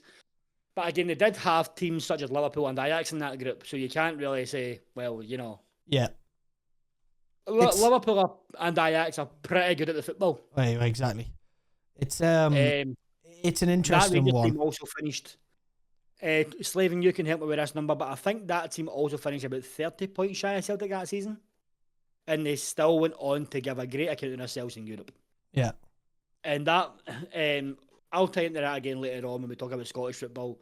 But who would you say is under pressure for your Premier League season this season coming up? I think it goes without saying. And currently, they're in a spot where they look like they're going to be down there again. And I'm going with Ruben Amorim. Season. Say that again, Leon. Sorry. I think it goes without saying because of last season and the fact that they've done nothing this season other than bringing Cunha and have now been forced into making a bid in Mbeumo. I've just got a funny feeling Man United are going to struggle again this season, and I think Ruben Amorim could lose his job by Christmas. I don't give him till Christmas, mate. I've got under pressure. United / Spurs. Yeah, both are in massive need of improvement. Yeah, Thomas Frank, God bless him, and Amorim, God bless him. Like, you guys have some fucking work to do. Thing is, with Frank at Spurs, it feels like an overnight turn because they've signed well. They've signed some actual players as well. This Gibbs White thing, they need to get that sorted, and Forest are fucking idiots for that because you're keeping a player that clearly doesn't want to be there at your club. Just let him go, take your 60 million and replace him. He isn't all that great of a player. I know he isn't all that of a player, and it's someone that you can very, very easily replace with 60 million. Very easily replace. But Spurs are looking to make the right appointments. My biggest issue for them right now is they're doing a lot in the attacking department, which is great. Their attack was all right last season. Their problem was midfield, depth, and defence. They couldn't keep the fucking goals out, and right now, Thomas Frank is quite a defensive manager. Thomas Frank his philosophy is let's defend and then we'll attack. But his defenders that he's got, you've got Udogie. You look at the centre backs. You've got Van der Ven. You've got the guy with the fucking bun. I can't remember his name. You've got Romero, who has made it pretty clear he doesn't want to be there either. You've got a lot of work to do in your defensive department, and you're not doing your work in your defensive department. You're strengthening your attack, which was already good last season. Your defense was piss poor, and someone the level of Frank should come into that Spurs team and see that the defense needs work, and he hasn't done anything to work on the defense. But I do still think Thomas Frank is an overnight turnaround for Spurs. I think Spurs have appointed the right manager, and Thomas Frank will get it right. So, was it only 7 points, Slavin? Jesus Christ, I thought it was more than that. So there you go. Like, next on my list, I've put under pressure, is Chelsea. I think that after that Club World Cup result, they need to show that it's not, well, did anybody actually pay attention to the Club World Cup? I didn't pay any attention whatsoever. I watched the first few group games. I actually watched the Bayern Munich destroying of Auckland and went, yeah, this competition is a fucking joke. And then watched the Atletico Madrid PSG game, I think it was, where PSG won 3-1 possibly and had the red card. And I watched, I didn't watch the final actually because we were doing the podcast. I had the podcast up. But PSG pissed the Champions League. Pissed the Champions League from start to finish. Come to the Club World Cup, pissed it from start to finish, and Chelsea, who won the Conference League, have turned them over in the final. Yeah, this little guy called Cole Palmer. Yeah. And Chelsea last season must be fucking kicking themselves, man. Yes and no, because if you actually look at Palmer's numbers from last season, everything he did was in the start of the season. He did nothing in the second half of the season. But Chelsea as a team didn't really do much in the second half of the season. They had a half good first season, start of the season, got themselves up there well, and just managed to scrape onto it within the second half of the season. Slavin in the chat, as a Chelsea fan, he says that Chelsea have a lot to prove this season. I think if they play the right team and not chop change, they'll do well. Now, I agree with that, but Chelsea, again, have the age-old problem as they have a squad that's about, if you had to look at it, the pay you just keep rolling. Well, I've got a screenshot on my phone of their team, like as if you were listening to an FM when you go in your squad planner and you do your squad planner. They have 7 goalkeepers across their centre-back positions in first teamers, not even including youth. Each position has 6 unique centre-backs. They have 12 unique centre-backs on the book, 5 right-backs, 6 left-backs. There is 7 CDMs. There is 4 central attacking mids. There is now 7 strikers and 6 wingers for both sides, all unique names. They have too many people on their books to get any sort of cohesion going in their squad. And that's Chelsea's going to be Chelsea's problem, because you've got players like last season, they brought in Tosin on a free transfer, didn't get registered for the Premier League until the second half of the season. He was playing in Europa League, Conference League, or whatever the fuck competition it was. He didn't get registered in the Premier League for the first half of the season. Yeah. That's their problem. You can register a 25-man squad. They have a 46-man squad. They've got a fucking NFL team. And they want to get rid of Jackson. The quoting 100 million for Jackson. Outrageous, by the way. Horrific valuation. And they've brought in Delap. You've brought in Delap, and Delap's gone, yeah, do you know what? I'll actually get game time here. Then a week and a half later, you've gone and brought João Pedro in for 70 million. Where's the logic? They're the same position. They're the same kind of player. Chelsea seem to be signing people that other people are interested in that look like half decent footballers and going, fuck you, you're not having them. It's like me with Wonder Kids on FM. I sign them just for the sake of having them so no one else can have them. It's terrible. Next on my list brings me to Liverpool. Now, I can't remember how many points they won the league by last season. 12. I'm sure it was 12 points. By the time they'd won the league, I'm pretty sure it was 12 points. I think it finished at 15, but when they won the league, they were 12 points clear. Which, in Premier League terms, is light years. 100%. Like it's light years, especially look at the distance to third and fourth as well. Now, I think Liverpool are under pressure because they have spent how much money this year? Right now, it's 246 million. 246 million. And that's not including the 90 million euros that they're about to spend on Hugo Ekitike, which I'll get to in a second because I've got a lot to say on that. Or the 150 million that they might spend on Alexander Isak. Yeah. And that's in pounds as well. We are talking about a grand total of £400 million that they might spend this year. Yeah. £500 million.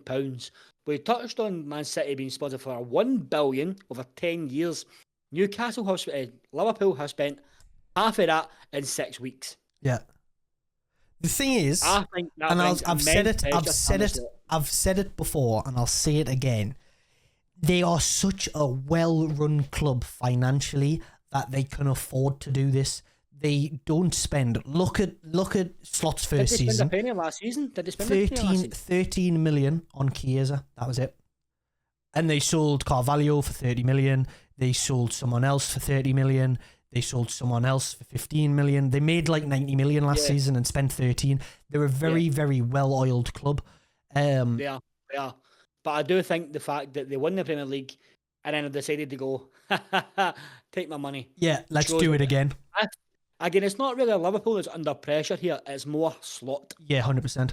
He won the league with Jurgen Klopp's team. Yeah. He paid homage to Jurgen Klopp after the season by chanting his name on the ground. That was a great touch of class. I do have a lot of time and respect for Liverpool as a club, but let's not beat around the bush here. Liverpool do need to replace Diego Jota. Yeah. He is listed in their squad as forever. God rest his soul. We all miss him. Great player. Fantastic servant for Liverpool in his time there. Won it all. Done everything that any man wants to do in his life. Sadly lost his life. But In terms of football as a business, in terms of football as Liverpool need to win the league, they need to replace Diego Jota, and I don't think there's many players out there that are like him. Yeah, there's not one player. I couldn't give you one player that can come in, be happy with being a bit part rotational player, but every time he steps on the field, have a smile on his face and score the goals that he scores. And Correct. Bayern Munich offered 70 million euros for Diaz. That would have been accepted had Jota still been with us. But it got rejected, and as bad as this sounds, I believe they've rejected it because the extra 30 million they want, which is 100 million now, they are quoting that much because they are trying to recuperate some money from Jota, who was actually on the chopping block as well. He was someone that was looking to be moved on this season to be replaced, but it was only if the right money come in for him. Not to sound cynical, but as being somebody who's played in semi-professional sports, I played American football when I was younger, and we all had to have insurance. I blew out my PCL and my ACL on my knees, and you know that everything was covered by my insurance. Now Diego Jota's insurance will be a lot higher than mine. Yeah, I think Liverpool as a club won't lose a penny from him. Yes, they have done the right thing and the fantastic thing of terminating his contract straight away and giving his wife every penny. Yeah. But she's not been given every penny up front. She's been paid £140,000 a week until the end of the contract. And the way Liverpool have done it is a way that she won't have to pay the same sort of tax that would have been paid on a standard wage. Yeah. Which I fully agree with for the family. They've lost a father, they've lost a husband, they've lost a best friend, and Andre as well. Again, but these guys have insurance, and I don't think Liverpool as a club will falter too much because of it. As you said, he was a rotational player, but a fantastic rotational player. To have a rotational player of that calibre, it's not heard of. Like, well, it is heard of in the English Premier League, but look down such as like 5th and 6th at Brighton and Aston Villa and Nottingham Forest. Put Diego Jota in any other club outside the top 5 and he's a starting star. Oh, 100%. He starts for any club. He starts for Arsenal. He probably starts for Chelsea. The only team he doesn't start for is Liverpool and Man City. I think he starts for every other team in the Premier League. See, I think he'd start over Jack Grealish. He's typically better. He's typically better through the centre, though. He is typically better through the centre, and he would start in most Premier League sides ahead of most players. So let's get on to the big yellow elephant in the room that you're wearing in the Sweden top, Alexander Isak. Now, Leon and Jaden in the chat here, you are both Newcastle fans. Where do you stand on Alexander Isak going to Liverpool? Well, we'll start with the friendly. I can hear Jaden getting up in his seat. I can hear his sleeves get up. I can hear the keyboard. We can start with Saturday's friendly and Eddie Howe's interview after. He was left out of the squad because of his future, and he was left out of the squad because of the speculation on his future, and Eddie Howe didn't want the cameras on him. That's fair enough. Worrying when you see the team lineup come out and he's actually not in the team lineup, that had me worried going, oh fuck, what's going on behind the scenes? He kind of put it to bed a little bit with his interview after. He kind of put it to bed. He kind of put it to bed yesterday with that interview after. But for me, I'm in two minds because Liverpool sold Coutinho for 120 million. That was a lot of money. They spread it very far. Van Dijk, Alisson, one of the world's best centre-backs and one of the world's best goalkeepers from 120 million. 120 million that Liverpool offered could go very far. It could go very far, and it could be wise to sell him because nobody knows if he's going to sign this contract. We don't know if he's going to get the contract. If I was Newcastle, I would take £100 million, get him gone. I see 100 million is too low. 100 million is too low. For a team, we signed him for 70. Was it that high? 70 million euros. I think it was 57 million quid. 100 million doesn't replace his goals. He had 20 plus goals in his first season, and I'm pretty sure he had 23 last season. You don't replace that. In my humble opinion, in my humble opinion, I think Newcastle should sign Cyril Dessers, the best striker ever. They were getting 62 million. It was. In the past 2 seasons, Cyril Dessers scored 51 goals. Let that sink in. Who's he playing for? Glasgow Rangers. I bet that's 52 goals against. Aside from Celtic, bums. And in Europe, against Manchester United, against Tottenham. Yeah, I suppose. Yeah. Maybe he's. Yeah. What's his goal scoring? What's his goal scoring like in just Scotland? I think it. Well, I actually had this conversation again. I'm a massive Cyril Dessers fan, right? I have been for a kid. Again, I signed Cyril Dessers in an Elgin City save on Football Manager. He scored in the Champions League for me, and he will always be one of my favourite ever players, right?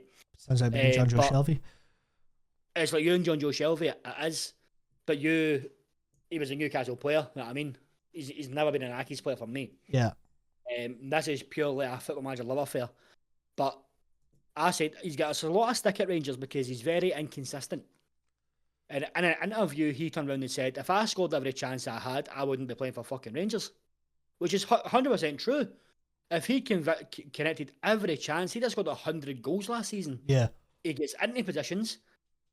He takes on players. He beats players. He's just, when he gets given time to think, he fucks it up. Yeah. Well, that's the same with Darwin Núñez.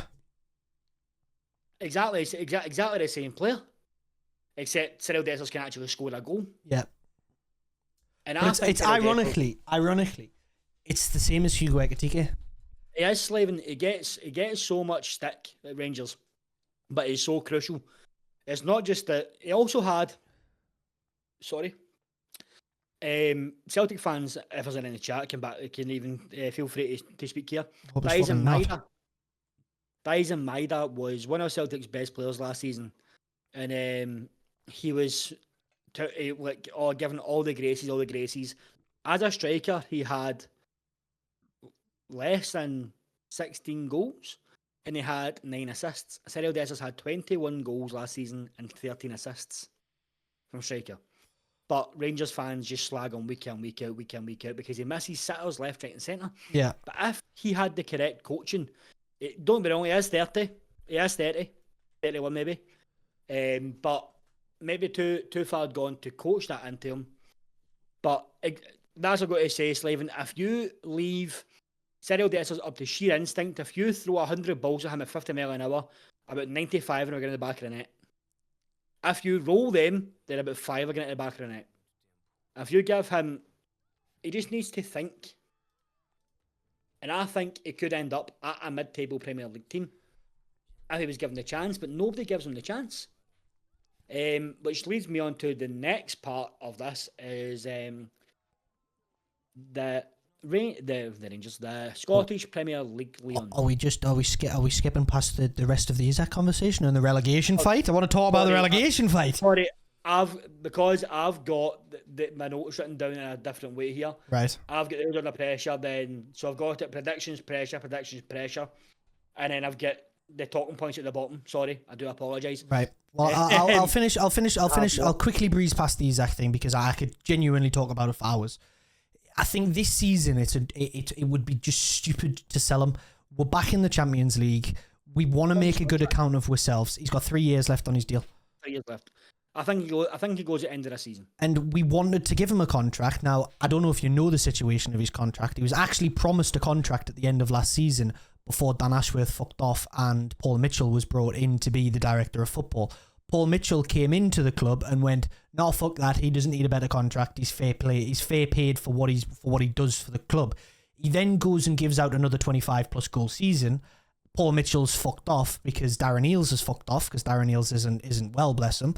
But Paul Mitchell's gone with, and now we've been left with a situation with Isaac in a contract stalemate because he was promised, he didn't get his contract, and now he's not best pleased at the whole contract situation. And if I'm in my total honest, I've said it time and time again, Newcastle aren't going to get to where they want to be as a big club without breaking their wage structure.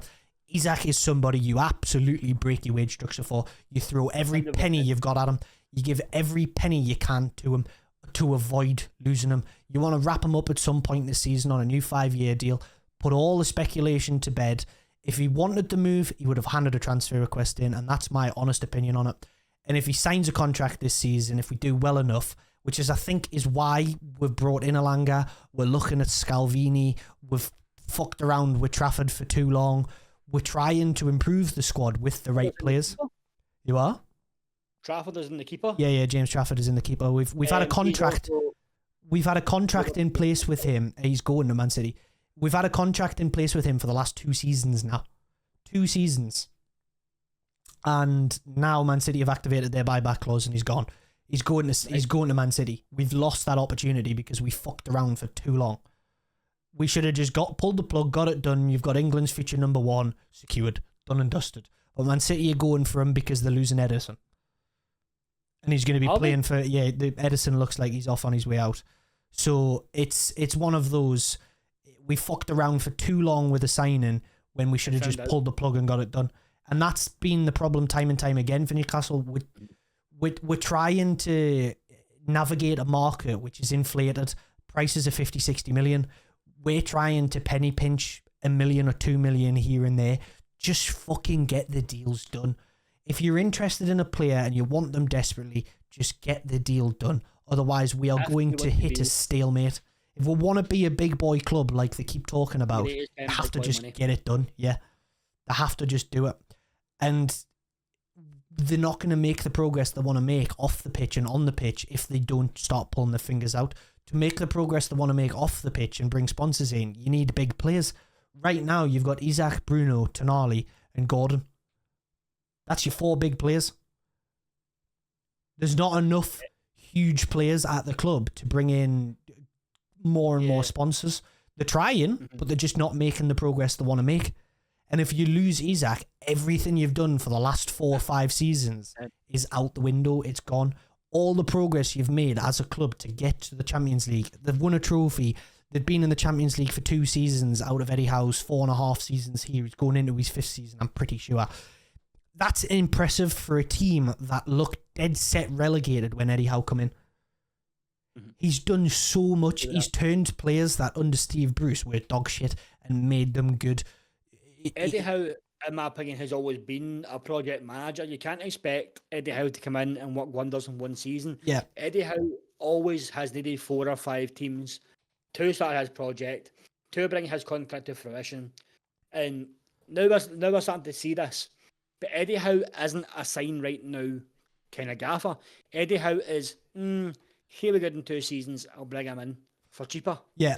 And that's the problem we've got because, and this is my problem, and I've said for a while now that for me, thank you for everything you've done, kind of thing. You've give us hope. You've give us enjoyment. You've took us from Steve Bruce watching everyone lump the ball to Alan St. Maximum and hope for the fucking best to giving us actual enjoyable football and wanting to go to the stadium.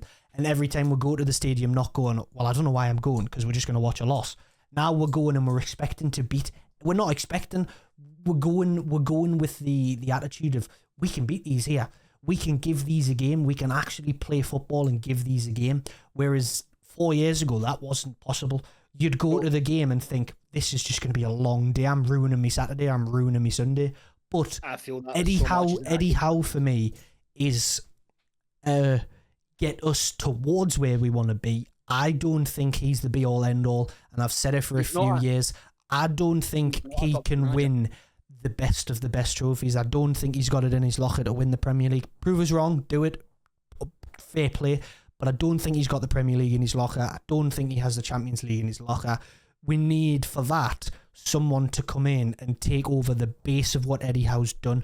But no matter what, Eddie Howe will forever be remembered in this Saudi era from the moment we got taken over to the moment he leagues this club as a fucking hero, as an icon. You put him on the same level as Alan Shearer is at the club because of what he's done. He goes on the same level in terms of managers as names escaped me head. How the fuck have I forgotten? Keegan. I don't know why the name just went out of my head there. But he goes on that level of manager with the success he's had and the work he's done to bring a Jacob Murphy into a half-decent footballer. I mean, in my opinion, I think, again, I started following Newcastle. I was getting tickets through a work thing I done years ago. I started following Newcastle in the Pardew days. I bet that even know that, did you, Leon? Tough days and all. But Newcastle have always been my Premier League side, right? Always have been, always will be my Premier League side. Because my first game, in fact, was it before Pardew, actually? Before Pardew, it was Chris Hughton. Oh, fucking hell. Who was the manager? Chris Hughton. And the first season I started going was the Championship season where he bounced straight back up and then get sacked. Yeah. That's the first time around, isn't it? The like 9-10 season, I think it was. Yeah, 9-10, yeah. I was also there when they absolutely robbed. You were talking earlier about Liverpool being financially well run, but let's not forget they spunked 35 million on Andy Carroll. Yeah. They're prone to a few clangers. I mean, I told the missus not to panic buy last week, and I walked to the kitchen and Andy Carroll was standing there. Like, come on, that was a sheer, like, Newcastle went, gimme. Yeah. But, like, this is actually so good to see. Like, actually, a post popped up on my Facebook today from 10 years ago. And this is now the 10-year anniversary of Flight MH17 that disappeared off the map in Malaysia. Really? With the two young Geordies on board was 10 years ago today. I didn't realise that was 10 years. I've not long rewatched the documentary of that. That's on Netflix. The first time I watched it, it was so good. Second time I watched it, it's even better. It's so good, but it's still mind blowing that happened. Yeah, sorry, it was 10 years ago yesterday, not today. 10 years ago yesterday. It's mind blowing that actually happened. Madness. But what were we thinking? The other thing with the whole Newcastle situation as well, and this whole Isaac situation specifically, is TalkSport can suck my fucking balls, because Jason Cundy specifically, Jason fucking Cundy, it's like they forget that Newcastle used to be a team that were there or thereabouts. They forget that Newcastle were a team that used to be in the Champions League, used to be in the top four, used to be fighting at a top level, nearly won the Premier League and fucking bottled it. They forget that they're a team. When Jason Cundy, I'm pretty sure it was Jason Cundy, sat there and said, I feel sorry for Newcastle fans because they think they should be doing better than they are. They're making us seem like deluded cunts. We are finally watching Newcastle back in a successful era. But people seem to forget that in the early 2000s, Newcastle were a successful, not necessarily a successful side. They were a team that were fighting to be a successful side. Now we're actually starting to see some fucking success come back to the club.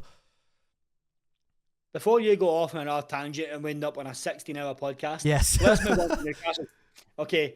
Do the relegation, and then we'll move on to Scotland. Relegation.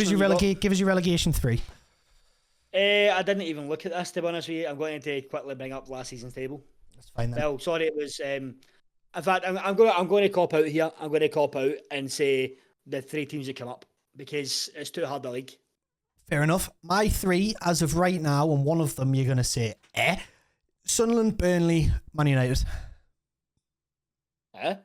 I think Man United are going to be down there again. I really do. I really think Man United are going to be down there again. For me, Cunha adds nothing. Mbeumo adds something. Cunha adds nothing. It's a waste of a signing, personally, I think. He doesn't... the only reason he fits that Man United side, he might prove me wrong, but the only reason he fits that Man United side is his fucking abysmal attitude. Agreed. He has got a shocking attitude, and I don't know what every Man U player seems to have in the past, since Fergie left. The attitude in that team has been nothing short of abhorrent. I do think Man U, I don't think they'll be down there. Slaver in the chat has said Brentford are my outside. Technically speaking, the bottom 3 are going down for me. Leeds are the ones I think will stay up. But Brentford, Man United, and Wolves are the ones down there fighting in that relegation scrap for me. Wait, so who came up this season again? Sunderland, Burnley, and Leeds. But Leeds are the one I think will stay up. I don't see Sunderland staying up. I cannot see Burnley staying up at all. Leeds, would agree that they are a dark horse. Let's not kid on. that Leeds weren't a major force in England. Yeah. Let's not beat about the bush and say, Leeds are a small club. They're fucking not. Oh, no, they're not. They're absolutely massive. They're just a fallen giant. Sunderland haven't been about for years. I mean, the last time I remember watching Sunderland in the Premier League, Fabio Barini scored at St James's Park. Yep. I was there. I think it was 3-1 it finished. Yep. That's the last time I remember Sunderland. That wasn't yesterday, by the way. That was a good 10 years ago. Yeah. It's even rivalry aside, I wouldn't mind Sunderland staying up just to keep the derby alive. I wouldn't mind them staying up, but they've come up a year too early. Their squad's way too young. They've signed a bunch of youngsters. They've also signed 5 African players, which for first team as well, may I add. They've signed them to be first team players. They've got themselves in a sticky spot. Yes, AFCON is on this year. But the 5 African players that they've signed and the 2 that were already at the club, they fit the bill to postpone their games. They fit the bill to postpone their games if they need to. So they can postpone their games if they need to. But their squad is too young to thingy in the. They've just brought it, or they're looking at bringing in Granit Xhaka. I don't know if you've seen them rumours. They're looking at bringing in Granit Xhaka. It is more favourable. Is he still playing? Yeah, he's still playing. Plays for Leverkusen. He's more lean to stay at Leverkusen and sign a new deal there for 2 years. But for the derby, I would love if Granit Xhaka signed for Sunderland because he adds some feist to it. We're back on a Newcastle tangent again. Yeah, we'll go off it.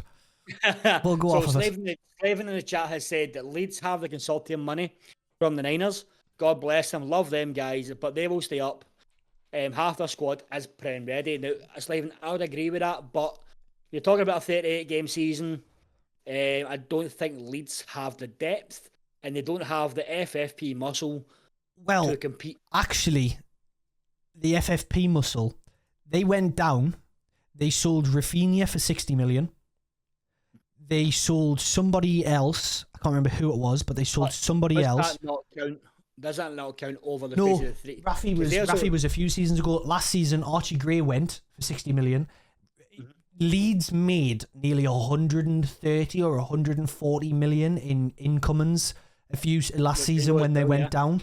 When they went down, they made 140 million or something like that and barely spent a penny. But FFP doesn't exist in Championship, am I right? No, it does exist. It does exist. Leicester, it's not as harsh, yeah.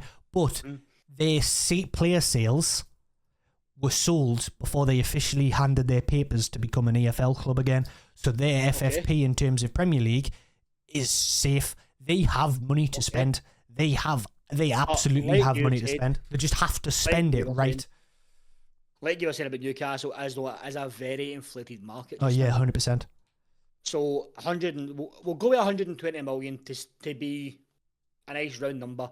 That's getting you 3 Premier League players if you're lucky. Yeah, well, Sunderland have already spent 117 or something. Sunderland are actually the 6th highest spending club in Europe right now. Jesus Christ. Right, moving on before you end up at another Newcastle hole with Sunderland. Jesus Christ, man. I am never speaking to Newcastle ever again. That's been 40 minutes of just Newcastle. No, it's been mixed. Yeah, Sunderland.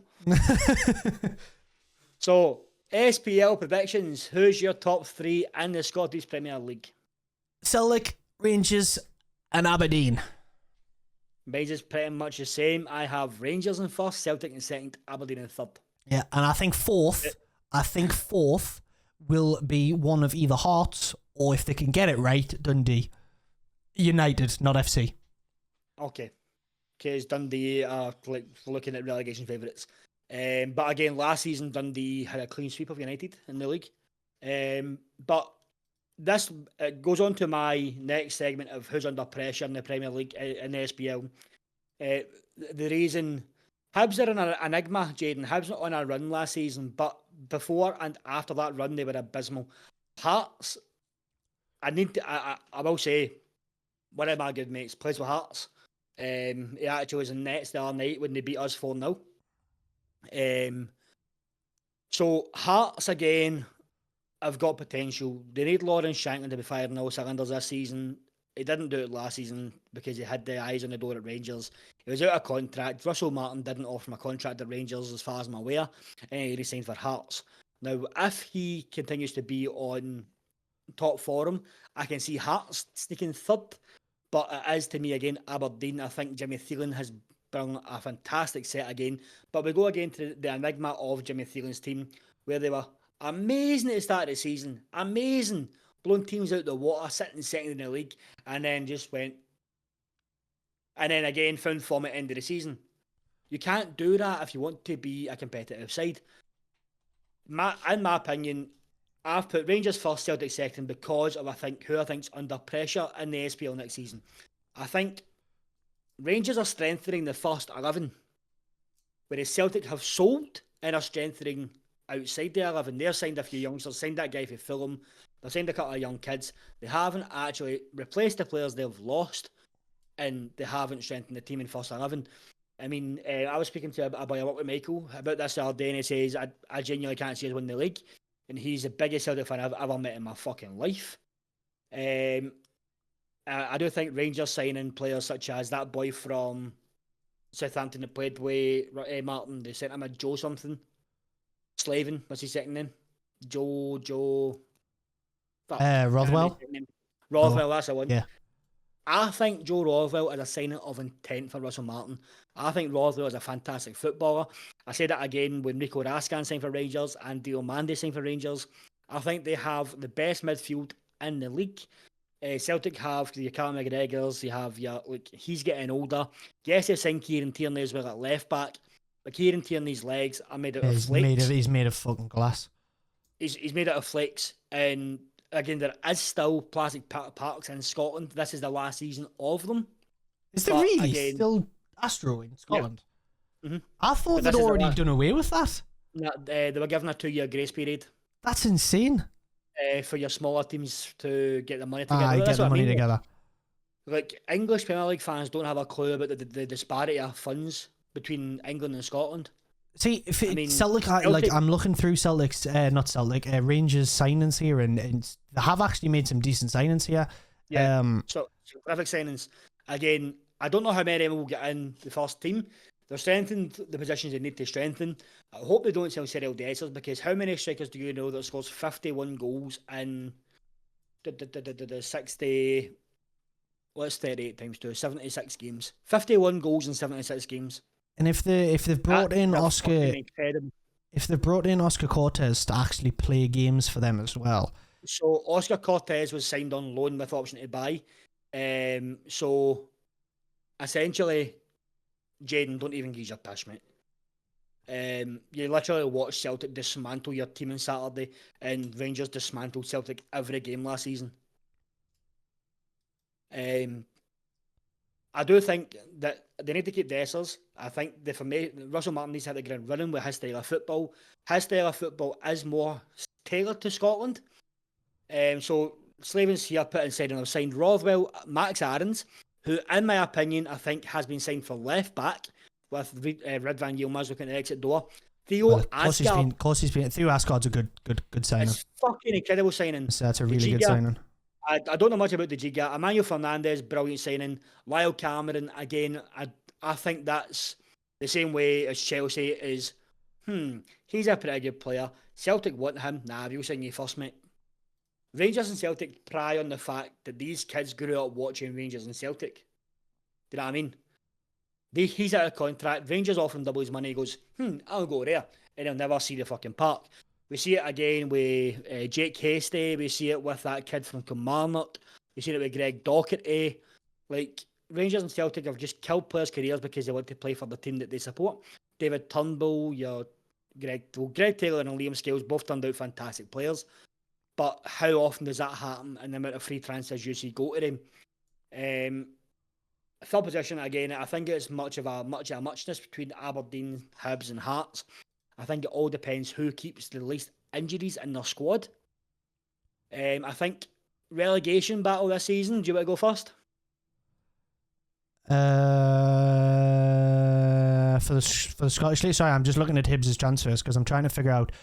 Last season, Hibs brought in Joseph Bersic on loan from Club Brugge. He's a goalkeeper I've followed for quite some time, and he just stunk the place out in goal. He got dropped fairly quick as well. I think he played a hatful of games at the start of the season, and then just didn't really play much again. He was decent when he was in the Championship. He was decent in League One, but he didn't seem to do very well in Scotland. I think he played 13 games. He only conceded 22, but to concede 22 games in 13 games while you're on loan from Club Brugge is a slight worry. So Slavin said to you, well, Lyle Cameron is a young Scottish talent who was in a free. That's why we bought him, because one, the price, two, the European registration for the squads, and three, because he fits our squad like a jigsaw piece. Now, I'm not disputing that Lyle Cameron isn't a fantastic player. I do think he is a fantastic young Scottish talent, but I do not see him breaking into a midfield three of Nico Raskin, Dale Mandy, and Rothwell. I don't see it happening, especially when you still have Connor Barron there as backup as well. I think Connor Barron's a much better player than Lyle Cameron, and again, he's barely been seen. He again signed from arch rivals because he's a Rangers fan. And he is now like, can you imagine Sandro Tonali leaving Newcastle on a free to sign for Sunderland? Yeah, absolute snake. Yeah, it would be an absolute snake. Can you imagine the uproar? It would be astronomical. So, that's the situation with Connor Barron at Rangers. Now, going down this season, I see Kilmarnock finishing dead last, followed by Livingston in the playoffs. So it's one relegation and one playoff relegation, isn't it? Yeah, so what happens in relegation is third, second, Championship first, and SPL, straight switch. Yeah. 11th. 11th. Plays second, don't they? No, second, third, and fourth play their own playoff in the Championship. All right, okay.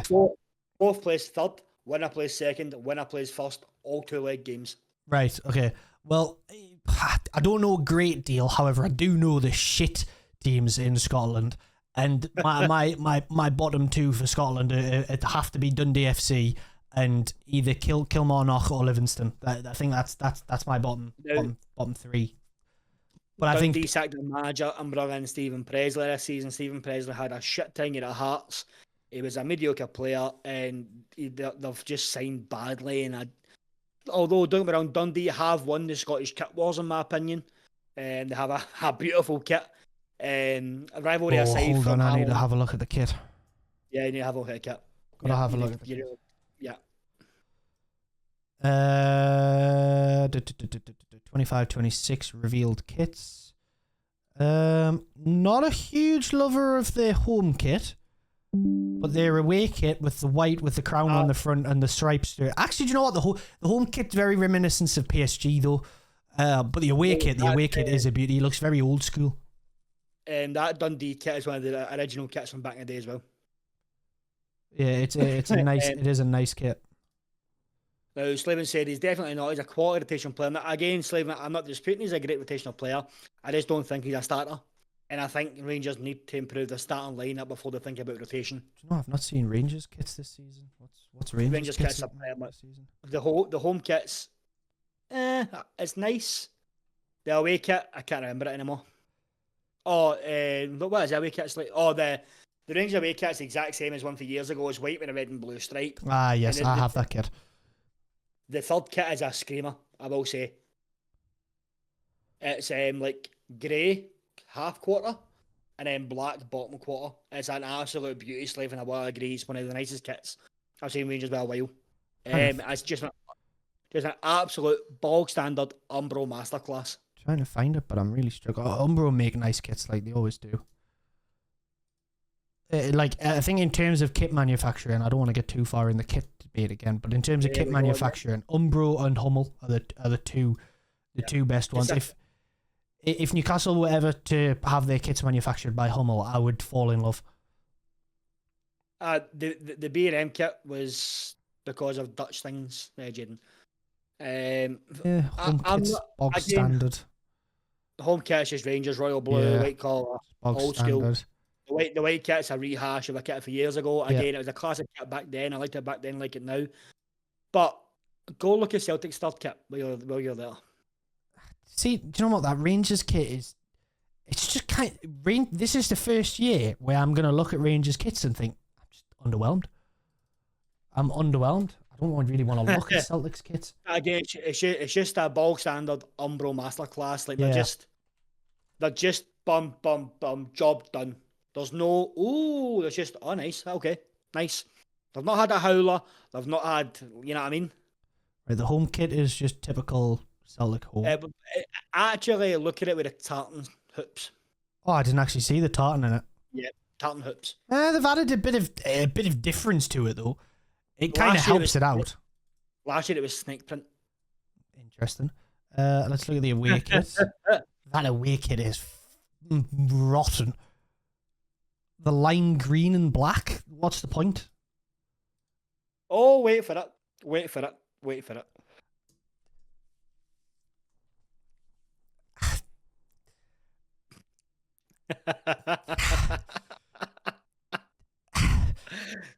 They have let a 5-year-old loose with a crayon. The colour scheme's wrong. If it wasn't if it wasn't orange and green, it's not terrible. The colour scheme is so wrong. It's not. It's fucking pink. It's pink. On their website, it's shown as orange and green. It looks more pink in person, mate. Wait, is that not a white kit? Is that an off? Pink. It's like salmony pink. Yeah, the colour scheme. Yeah, I can see it now close up. That is just so wrong. They have let a 5-year-old loose with a crayon. Do you know what I don't understand? Why do all three kits have green in them? I get you playing green and white, but why do all three kits need green in them? I mean, every just has blue on it. Yeah, but why? Make it different. Abby, welcome in. Welcome to the shit show that is the Two Blokes Talking Balls podcast. You have missed the first hour, well, 2.5 hours nearly. The first hour and a half was spent talking F1, and now we're deep diving football. Fucking now we're 2 hours and 20 minutes in. Jesus Christ. At least it's half order of odd. Big Slavin in the chat has said, honestly, they've done a whipper in the primary schools, done a vote with a board, and I believe East Kilbrae's get the third. Jennifer Glasgow's won the second. Wait, what? He's just let kids lost with design them. It is a horrendous kit, like. What I do also like is my team's kits are this season. Now you're better just going to Hamilton Ackies on Twitter or Facebook and looking at the you sent me them, man. They're just sponsorless kits normally are clean. They look like Sunday League team kits. I mean, that brings me to my next point. I do want to talk about Hamilton Ackies. I said I wouldn't do it, but I need to do it. I'm gonna need me popcorn for this one. Grab a seat, Trips. I was gonna say I've got absolutely nothing to add to this situation, but you just run. I've done my Newcastle talk. You just run. I'm excited. This is an open letter to Jerry Strain and Sheriff's Engine. You two guys have single-handedly destroyed a 150-year-old club history and local tenure in Hamilton. We, as a people of Hamilton, deserve better. We as Hamilton fans deserve better. You have lied to us for the start. Your promises X, Y, and Z. I myself spoke to Jerry Strain, the director of football, at a pre-season friendly in New Mains 2 years ago, when the club was first sold. Jerry Strain, we also spoke at the end of your first season in charge on Inverness's Park in a pitch invasion. And you said that the next season you're going up. You gave us a 2-year challenge of getting back up. The business model you've chose to run is speculate to accumulate. Accumulate what? A 15-point deduction for lying to the fucking SPL about where you're playing your games, about money you've paid to players. It's not the first time you've not paid the players. Nothing you guys are saying is making any sort of sense. This is not your play toy. This is our livelihood. Yes, we are a small club. We are the only club in world fucking football to have stemmed from a school team. We take that pride seriously. Our name isn't Hamilton FC. It's not Cumbernauld. It's Hamilton Academical, found by Hamilton School. Our colours are blue and green hoops for the Duke of Hamilton's colours. 150 years last year. and you gave us some of the worst kits I've ever seen. You have failed to negate sponsors not for 1 year, but 2 years in a row. Your only sponsor last season was a man called Equi. Equi in Hamilton is a superstar. Everyone in Hamilton and the surrounding area knows who Peter Equi is, and he's sick of your shit. He's pulled out every penny of sponsorship. Where's the money coming from, guys? Like, we need transparency as a club. You can't run a club like this and not give any sort of transparency. And honestly, God. And then we touch on the fact that you've decided to walk away from a lease that you didn't actually have anything to say about. Hamilton Ackies were made homeless in the 90s. We were playing in League Two. We were failing to pay our players, and we were evicted from Douglas Park from below us by our old owner who sold it for development. Sorry, I have to interrupt you real quick. You mentioned the kits, and my first thought was, let's go look at the kits. That is the worst kit I've ever seen in my life, that green and blue thing. The green and blue thing. Look at the third kit. Look up the third kit. That was our 150th year anniversary. Not a single sponsor, not a single homage to the town of Hamilton, not a single thank you to fans, not a friendly. We've been promised friendlies in Turkey. I mean, Mr. Seraf's Engine, you own part of Trabzonspor. You own Thornleywood Juniors. But let's go back to the 90s, where I was. Jan Stepek. Is the third kit the brown and yellow red thing? Gold, yes. Shite. Yes. That was our anniversary kit. Awful. That is absolutely awful. I've never seen anything like it. Right. Exactly. Now, Jan Stepek sold Old Douglas Park from below us to a property development company. We were then bought over by a Mr. Colin McGowan, who tried to do the same to Raith Rovers Football Club. He tried to sell Raith Rovers Football Club from under them for development. Raith Rovers fans stepped up and got him out. This man wasn't allowed to buy Hamilton Academical. Don't get me wrong, Colin McGowan, you saved our club. I thank you from the bottom of my heart.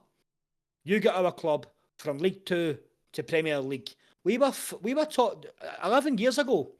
We were top of it, the Scottish Premier League at Christmas. Top, with an average home fan base of 1,100 fans.